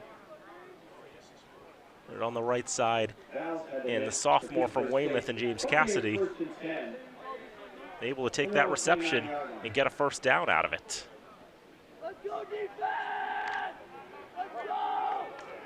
Maritime was 4 for 6 on 3rd down before that. Now make it 5 for 7. The handoff up the middle. But good yards after first contact by Cassidy. He's going to get near a 1st down, if not enough.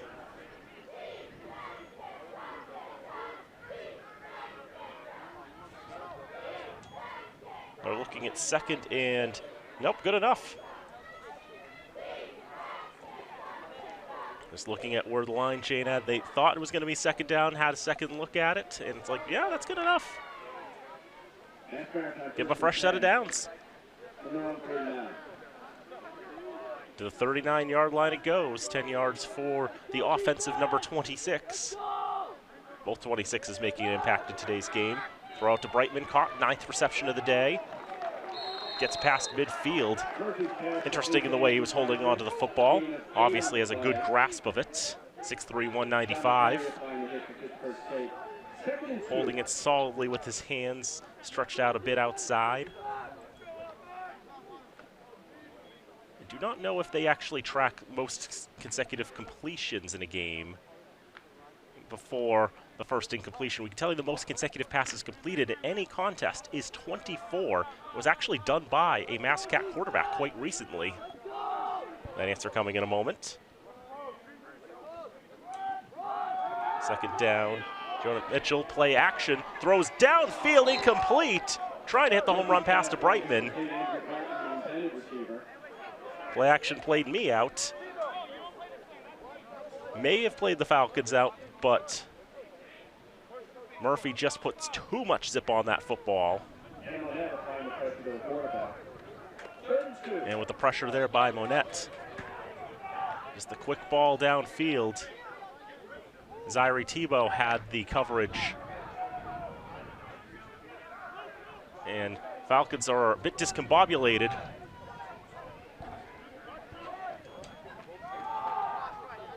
On third down, it's going to be Mitchell out to the right side. I don't think he got to the marker. It's 3rd and 2 when I think he only got one.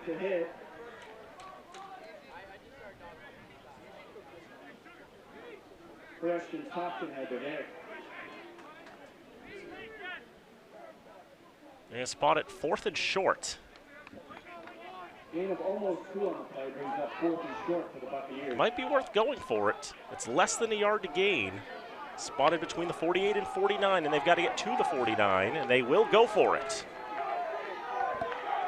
Up by 25 points and trying to keep the tempo. To Johnson, he's going to get the first down. Breaks out of a couple tackles, eventually forced out of bounds. Into Falcon territory he goes. They'll spot him at the 44. Give him the first. Only half a yard to gain, and Maritime pretty confident they could get it. They were right to think that. Most consecutive passes completed in a game, Adam Wojcinski, Framingham State's quarterback in 2019, did that against Plymouth State. October 19th, 2019, 24 passes in a row. Also has the record in that game for the best passing percentage with the minimum of 35 attempts, 92.1%. He was 35 for 38. 1st and 10, Jael Johnson, right side, finds an opening, forced out of bounds at the 37-yard line. Give him 7 more. Jan Vowles with the tackle. Beautiful weather today here at Elliott Field means beautiful weather for flies as well. Lots of insects have migrated into the box, I will tell you. But that's one of the things you have to deal with when you call games here at Elliott Field in the fall.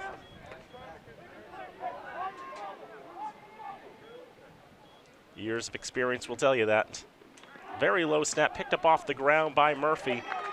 Cassidy will just try to salvage what they can. Actually gets a few yards out of it, gets to the 35. Bring up 3rd and a manageable 1. That'll give him the 36, so 2 to go on 3rd down. That's what it'll be.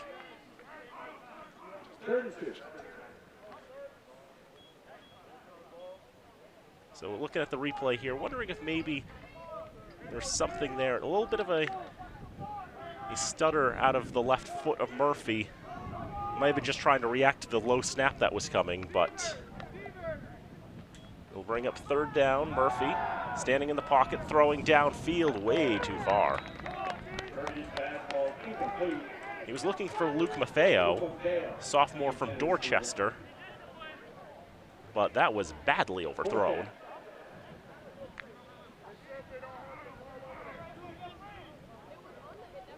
Either didn't quite properly estimate the speed of Maffeo or just put way too much zip on the ball. Buccaneers already converted a 4th and 1 on this drive. 4th and 2 should be just as trivial, I believe, is what they're thinking. 6:01 to go in the 3rd quarter and a 22-point lead. 25-point lead.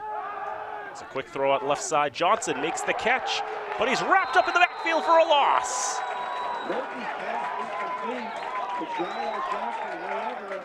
The completion is worse than if he would have caught it at the end of the day, as they lose yardage on 4th down.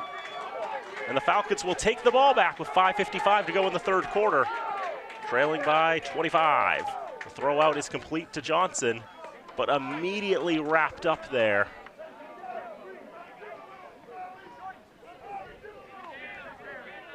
It was Cameron Topkin who had that. Or was that Mosley? Couldn't tell if it was 20 or 28, but first down drive up the middle.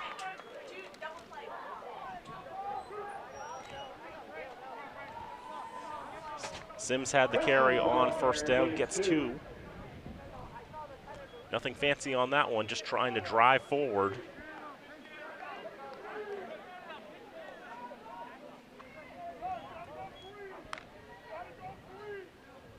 So 2nd down and 8 to go. Sims is the man in the backfield to the right of Logan Wilson. 4 receivers. Sims on the pitch out. Wells, once again, reading that properly and saying, no, you won't.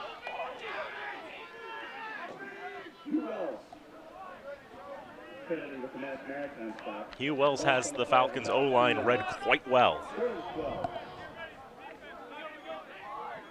Came today with 3.5 tackles for a loss, adding rapidly to that total. See the pitch out there, and really before he could do much of anything, Wells has already got him wrapped up. The reinforcements coming and adding to it. 3rd and a bunch. Wilson trying to step up and scramble. Is not going to be able to get back to the line of scrimmage. Wells is in on that again. Looked like he wanted to pitch it out somewhere. Wanted to fake out there, but just nothing convincing and nothing viable. Big gust of wind coming here. It's TJ Farr back to punt again for the Falcons. Had a very good one last time. Gets a solid one off to the far side of the field. Wendell knock it down around the 33-yard line. 3:49 to go in the 3rd quarter. No scoring in this frame thus far, and it stays 38-13. Fitchburg State's women's soccer team was taking on Worcester State earlier today down in Worcester. Very interesting box score that came across the wire on that one, in which it was found that, just looking at it again, there was a point where 3-1 win for the Falcons, but the initial box score had 2 of those 3 Falcon goals as being scored by Worcester State themselves. They've since changed the box score, so only 1 of them was scored by Worcester State. The Falcons getting good play from their soccer team, find the back of the net twice, get one with the assistance of Worcester State, and win 3-1. Elizabeth Reed and Ashley Porter had the goals for the Falcons. Allison Goff made 21 saves to take the victory in that too. A darned good game there by the senior keeper. Listed primarily as a defender, but has taken the goalkeeper's gloves and done quite well with them. 2 yards gained on 1st down for the Buccaneers. 2nd and 8. Murphy would like to pass. Throws out to the right side. That's going to be caught. It's going to be Mitchell. We'll take that past the 40-yard line. We'll make 3rd down a bit more manageable. Hopkins and Perez combined for the Fitchburg State hit. 3rd and 2. Mitchell out to the far side. Calvin Guillaume in on part of that tackle. Like Luke Noyes as well. 38 first half points for Maritime, giving them this big lead. Falcons with 2 touchdowns from Elijah Zaire McKnight. Murphy pass is going to be caught for a first down, and into Falcon territory he goes. Chase Dombrowski able to make the catch, the freshman fullback and tight end from Pawtucket, Rhode Island. 5'10", 220. Majoring in emergency management, will get the first down. That's his first reception of the contest. I believe that's his first catch of the season as well. Definitely going a little deeper into the depth chart. 6 different Buccaneers with rushes on the day and 6 different ones with receptions on the day. Mitchell out to the near side, not able to find the openings there. Burmester able to meet him. It'll be only 1 yard gained on first down. Burmester and Skibo able to track it out to the Falcon defense. 2nd and 9. Just pitches it out to the left side. Players tumbling there. Zaire Tebow as well.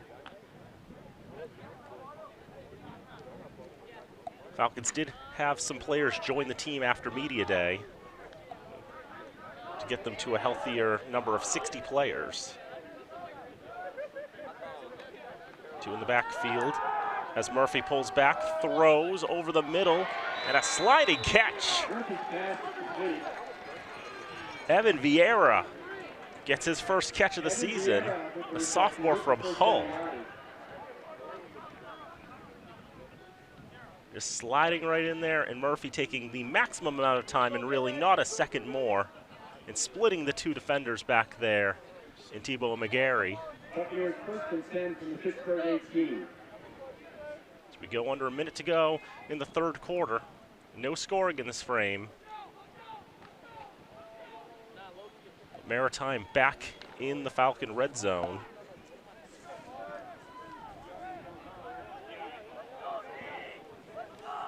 First 2 games of the season, the Buccaneers scored in the red zone on every possession they played in there, as Jael Johnson just could not keep his footing. Running parallel to the 20, could not find traction, and he goes down for a loss.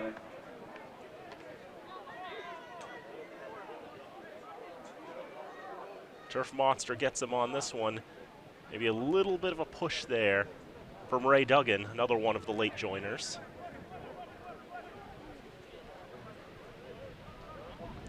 Time will expire here in the 3rd quarter. So after a action-packed 30 minutes, the 3rd quarter 15, not quite living up to the billing, as the score remains the same as it was when we started this quarter. It's 38 for Mass Maritime and 13 for Fitchburg State. Mark Murphy no longer flirting with the record book with his completion percentage. Now down to 20 for 24, 322 yards and 4 touchdowns. Jael Johnson has 14 carries for 49 yards, leading the Buccaneers. Jonah Mitchell 9 for 36, slightly higher average. Andrew Brightman 9 for 210 and 3 touchdowns, only a catch for 8 in the 3rd quarter, and another drop to his dismay. 7 different Buccaneers getting receptions in this contest. Johnson for 8, Dombrowski for 15, Cassidy for 17, Mitchell for 18, Vieira for 24, and Evan Dyer for 30 and a score. The Falcons, Logan Wilson 1 for 3 for 13 yards and a pick. Elijah Zaire McKnight 1 for 2 for 3 yards and a pick.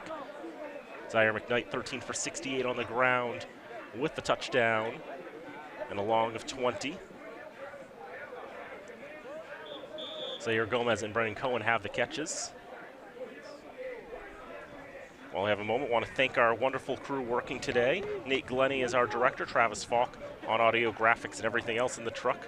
Besides replay, which is Alyssa Fields, Evan Schackenbach, Dylan O'Brien, Jared Roberts, and Joe Tchaikovsky are our camera operators today. And we thank them for bringing us all the pretty pictures here from Elliott Field on a beautiful Saturday afternoon. Pitch out to Johnson, and he finds a hole inside the line on 2nd and long. He's able to turn into 3rd, and not a whole lot.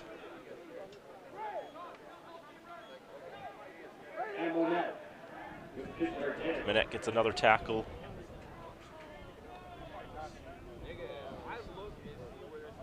On the 13-yard line is where they'll spot it. Needing to get to about the 8-yard line, so 3rd and about 5. As we go into this 4th quarter of play.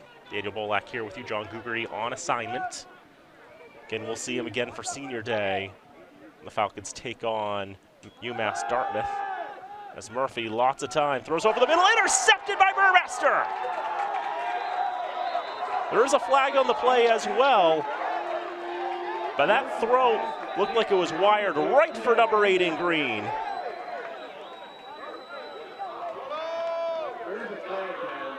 The penalty is against Maritime for a hold. The Falcons will obviously decline that.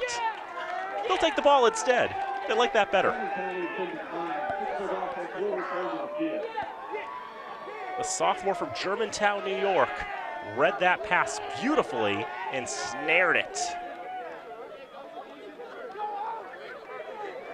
Murphy's been very good today at the time and just threw it over the middle, and Burmester read it well and jumped and snatched it. Second turnover forced by the Falcons today. And Wilson will roll on 1st down. Look for Quasi Boache. He'll make the catch at the 30-yard line and wrapped up past the 35-yard line. DJ Gordon and Sam Mead combining for the tackle. That's the defensive number 6. And a bit slow to get up for the Buccaneers is Mac Brown, senior from Harvey, Louisiana.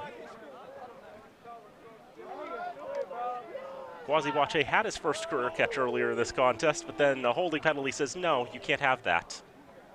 This will be his first career catch. This is a better catch, by the way.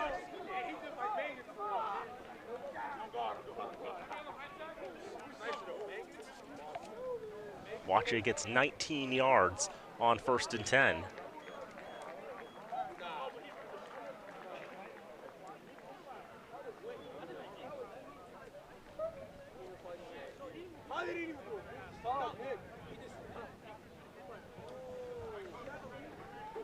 .55 to go in the 4th quarter, 38 for Maritime, 13 for Fitchburg State. The last 2 times these 2 teams met down at Buzzards Bay, Maritime was able to shut out the Falcons, 28 and 37 to nothing. But this time around, the Falcons have 2 scores and are looking for more. Their own 38-yard line. Wilson throws right side. Aguirre makes the catch.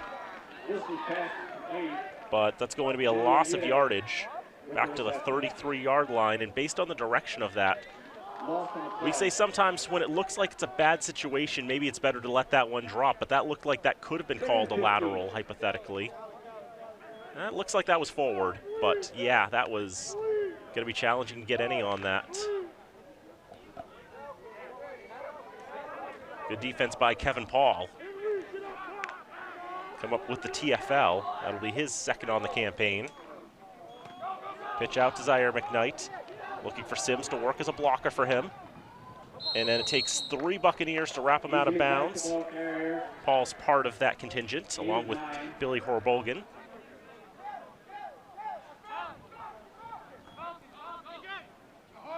Solid gain on 2nd down to gain back the yards lost plus a few more.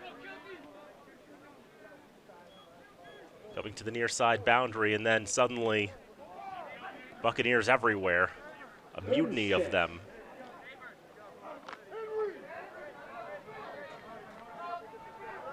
Coming to break that up, ball on the 42-yard line. Falcons have to get to the 48. 3rd down and 6 to go. Wilson, quick throw, right side. It's gonna be caught by Boache, and Boache's got some room to run on the far side. Forced out of bounds inside the 30. Boache lost his towel in the back there and just took off. As if it was a speed limiter for a moment. Once the limiter was removed, Boache could run. See, it just slips out there. Takes some good strides, and Quasi Boache, a freshman from Worcester, big first down for the green and gold. Watch a graduate of Burncoat High School, the former Patriot. Zaire McKnight, pitch out on the left side, trying to find an opening. A lot of gold shirts there. Forced out of bounds. Not a whole lot of positive on that run in the end. We'll spot it at the 28. Back up the box just a little bit. Just trying to get out to the flank. And there's just no room to run that time. Nowhere to go. And ultimately, Zaire McKnight forced out of bounds for a loss of a yard. Falcons have gone pretty consistently with Wilson in the backfield. And Zaire McKnight's gonna throw, just underthrown for Zaire Gomez, and he knows if he had caught that one, it could have been 6, or at least a first down. One of the Buccaneers was blitzing and had that play pretty well read. It was enough to put pressure on, and Zaire McKnight with the throw. You can see Zaire McKnight had to shake out of that, gets the throw off, a bit of a wobbler, and just underthrown. Or Gomez had just gone too far, tried to come back to the football. It was a well-designed play, just didn't get the result they were looking for. Wilson will throw. Right side, Zaire McKnight makes the catch. Trying to get to the sticks, get back to the line of scrimmage. He'll get about that and not much more.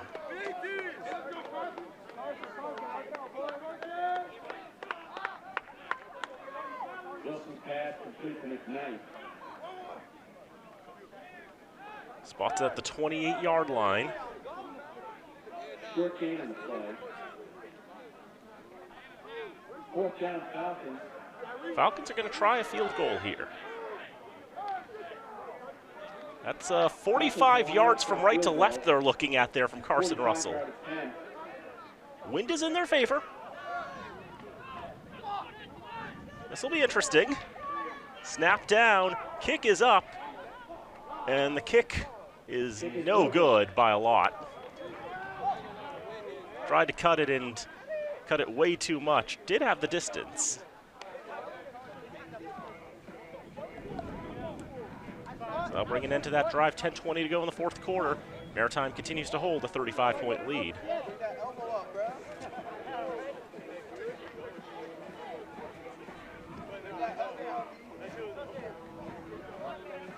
While we have a moment, I want to thank our underwriters who help make all of our broadcasts possible here at FATV. Our remote productions underwritten by Workers Credit Union, Rollstone Bank and Trust, UMass Memorial Health, Health Alliance Clinton Hospital, North End Subaru, Unitil, Minuteman Press, and the Sentinel and Enterprise. We thank them for all that they do to help make these broadcasts possible. Maritime's got the ball, first down, 10 to go, and stumbling down for a loss. New running back for Mass Maritime. Getting deep enough in the game, I think it's time to start changing up the personnel. Ryan Anderson, freshman from Duxbury, listed as a defensive back. It'll give this running thing a try. Didn't find a whole lot of success. Loss of a yard. He's in the backfield along with another back. Oh, a fumbled snap there. And a new quarterback for Maritime as well. With that will lead to a sack. Zach Maffeo, the sophomore from Dorchester. Went to Boston Latin. Has a brother Luke on the team wearing 85. Went to a different high school. He went to John D. O'Brien. Both of them majoring in emergency management. So Maritime trying up some different personnel, but first 2 plays from scrimmage not going to plan. See how the 3rd and long goes. Better snap this time. Throw out to the left side, shaking out of a tackle and a couple.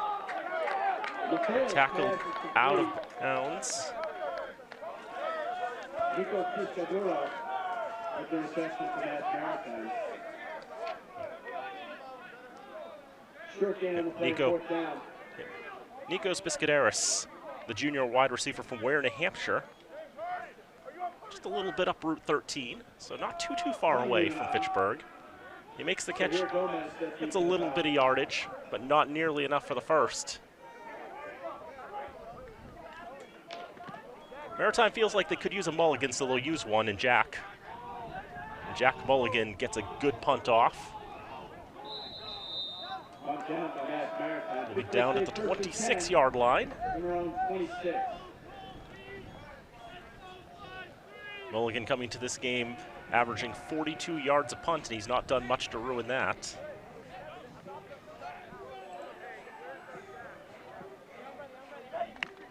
.47 and 43 are his punts today.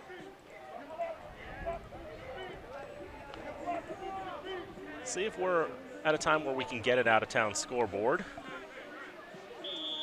Westfield will have just kicked off against Framingham. No score from Westfield in that one. Fitchburg on first down. Wilson scrambling from right to left. Now he's going to run with it. Tuck and run. And he's going to get to the 34-yard line. A good gain on first down when he couldn't find much of anything.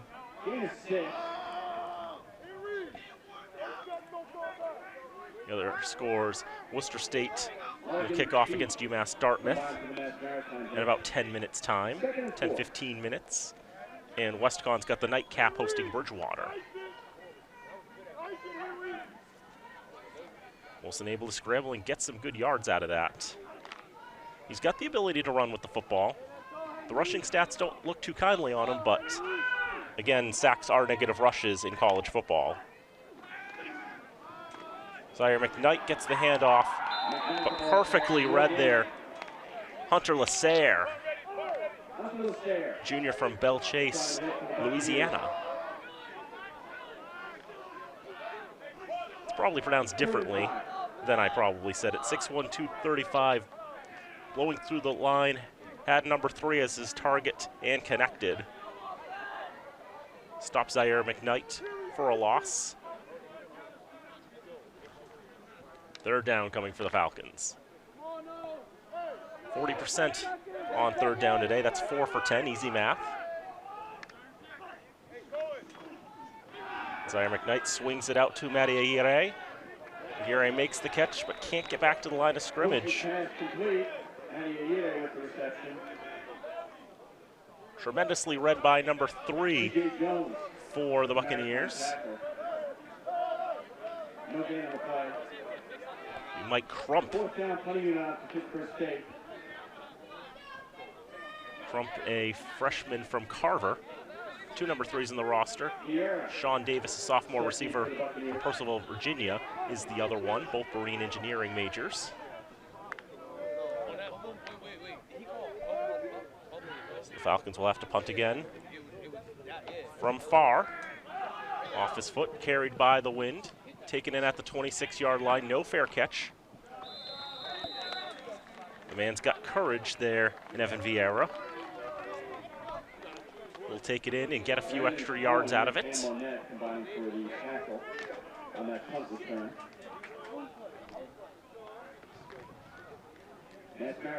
Maritime will retake the football with 5:44 to go in the contest, on their way to their first conference victory of 2022. Looking for their 3rd straight victory against Fitchburg State.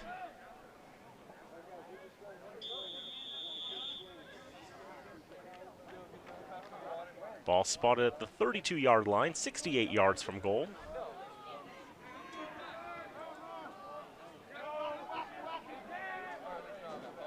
We mentioned very different backfield look for Mass Maritime on that last drive.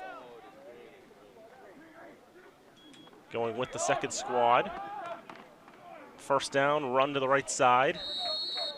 Ryan Anderson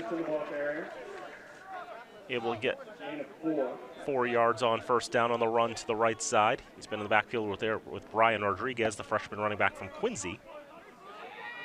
Valve and Zamora combined for the Fitchburg State hit. 2nd and 7.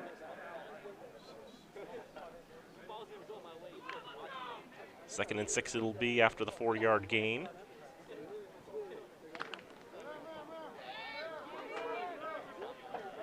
Second down again, 6 to go.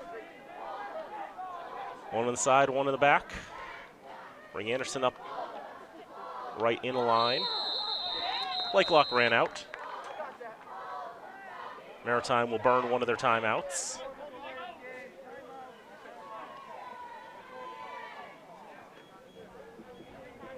.4:55 to go in the contest. 38-13, Mass Maritime in front. Next telecast on FATV will be in a couple of weeks' time, 13 days to be exact, as next week we'll be taking the week off, as both the Falcons and the Red Raiders will be on the road.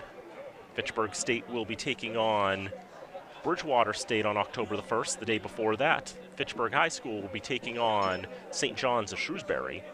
So we'll be back on October the 7th, as it's going to be the first of a double header first of a 2-game homestand, basically, for Fitchburg State, which, again, you can watch in high definition, Apple TV, Fire TV, Roku app, on the over-the-top apps, on your phone, iPhone or Android. We can make that work. But, again, Fitchburg State will be taking on the Panthers of Marlborough. Again, our good friend John Grugerty will be rooting for Marlborough from where he is on assignments, hoping that Panthers eat Red Raider meat. That'll be a 7 o'clock kickoff. And then on the 14th, the last home game of the regular season for the Red Raiders, they will be taking on the Rangers of Westboro. 7 o'clock start there as well. And then the next home game here is October 15th, Fitchburg against Plymouth State. The Panthers, the only undefeated team in the MASCAC right now, 3-0. Great win over Bridgewater last week, 41-34. Run to the left. Gets back to the line of scrimmage on the pitch out to Anderson. Not much more than that.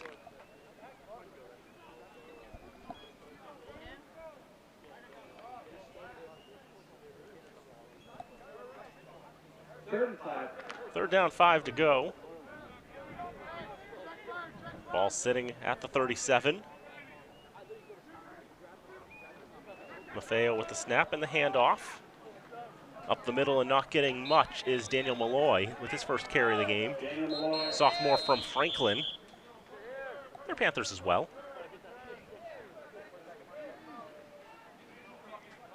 And the Falcons will call their first time out of the contest.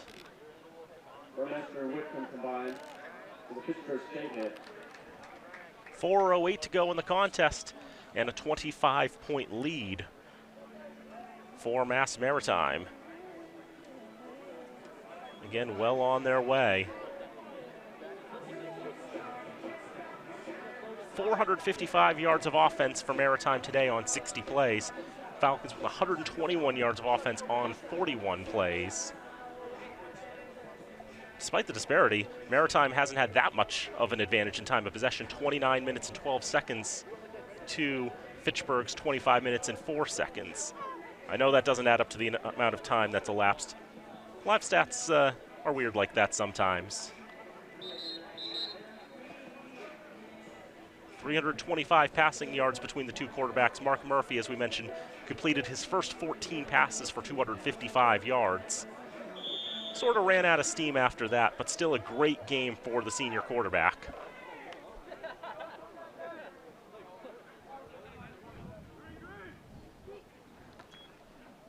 Mulligan back on to punish this football. Ball will bounce out of bounds, just short of the 20-yard line. Out at the 23 it'll go. Falcons have 4 minutes to go. See if they can get one more score.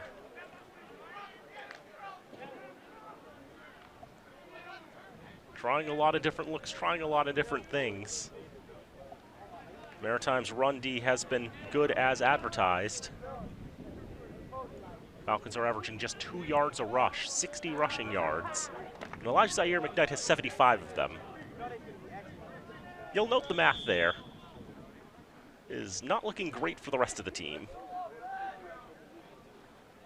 But that's how good Maritime's run D is. We knew that coming in.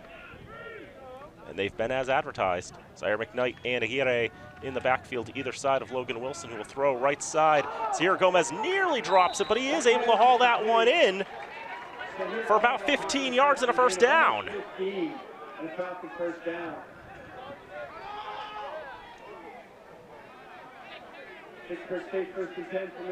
Wilson was able to find the time, throw over there, went off the helmet, off his fingertips, juggled it for a bit, but was able to secure the football. He had the time to do so, able to bring it to the 39-yard line.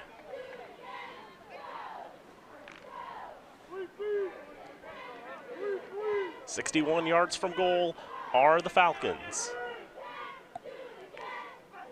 Zaire McKnight in the backfield will look to serve as a blocker.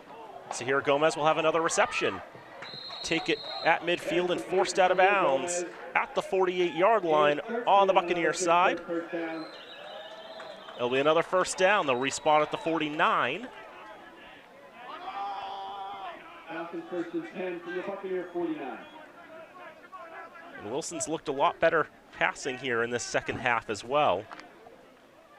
He's 8 for 10 on the day. He was 0 for 2 in the first half.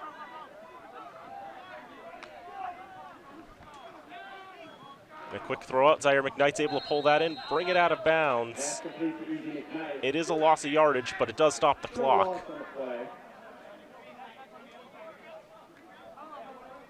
Trying to get to that near side flank. Maritime's done well at closing those off as well. It's a 3-yard loss on first down.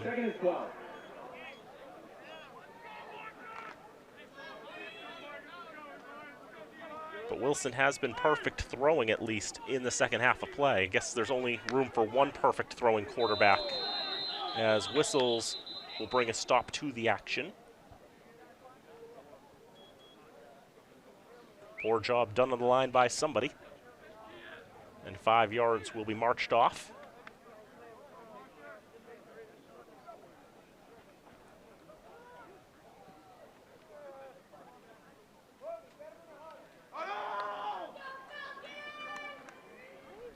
Maritime is the one who's guilty of the infraction. Falcons will take a free 5 out of that, make it 2nd and 8.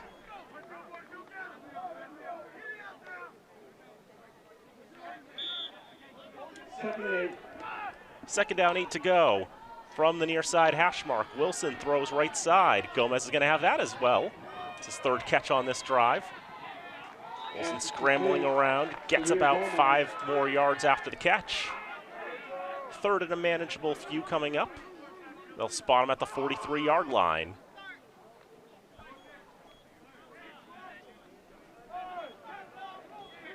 Four to gain on 3rd down coming. The question some may ask, like, how do you define few? How do you define several? Those seem like those interesting terms that can refer to a number that you just seem to know what it's supposed to be. I'll explain my logic in a moment. As Wilson pump fakes, scrambles to the left, throws out to the left, tried to find Gomez that time, but a little too high. I'm not sure if he would have come out in bounds if he had been able to snare that out of the air. So there's the first incompletion for Wilson in this half. So for me, a few is 3 or 4, and several is 5 to 9. I use those terms because one of the old video games I loved playing back in the day from the late 90s, Heroes of Might and Magic 3, used those as general terms for trying to estimate how the size of the opposition. They defined few as 1 to 4, but I use couple for 2 and 1 for 1. So 3 and 4 is a few, and 5 to 9 is several, so I use that. Wilson, quick throw left side. Gomez can't pull that one in. Off the chest and can't corral it in the hands. And so the drive comes to an end. With 1:29 to go in the game, maybe the last play of the Falcon offense's day.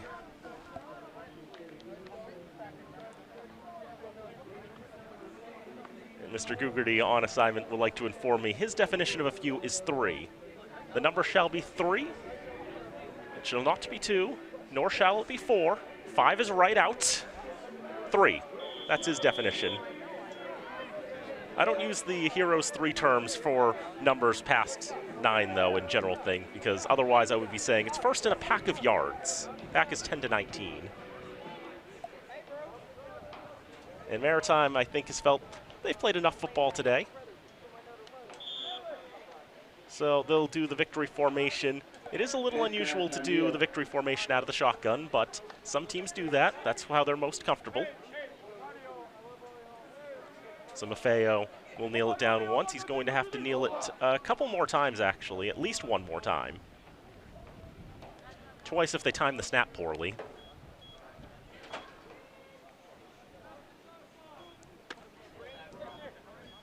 As the snap will come with 45 seconds. They will take their time.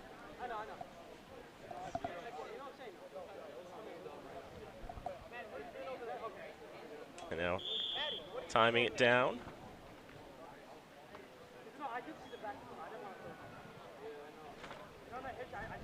Another kneel down on second down. Play clock's not running.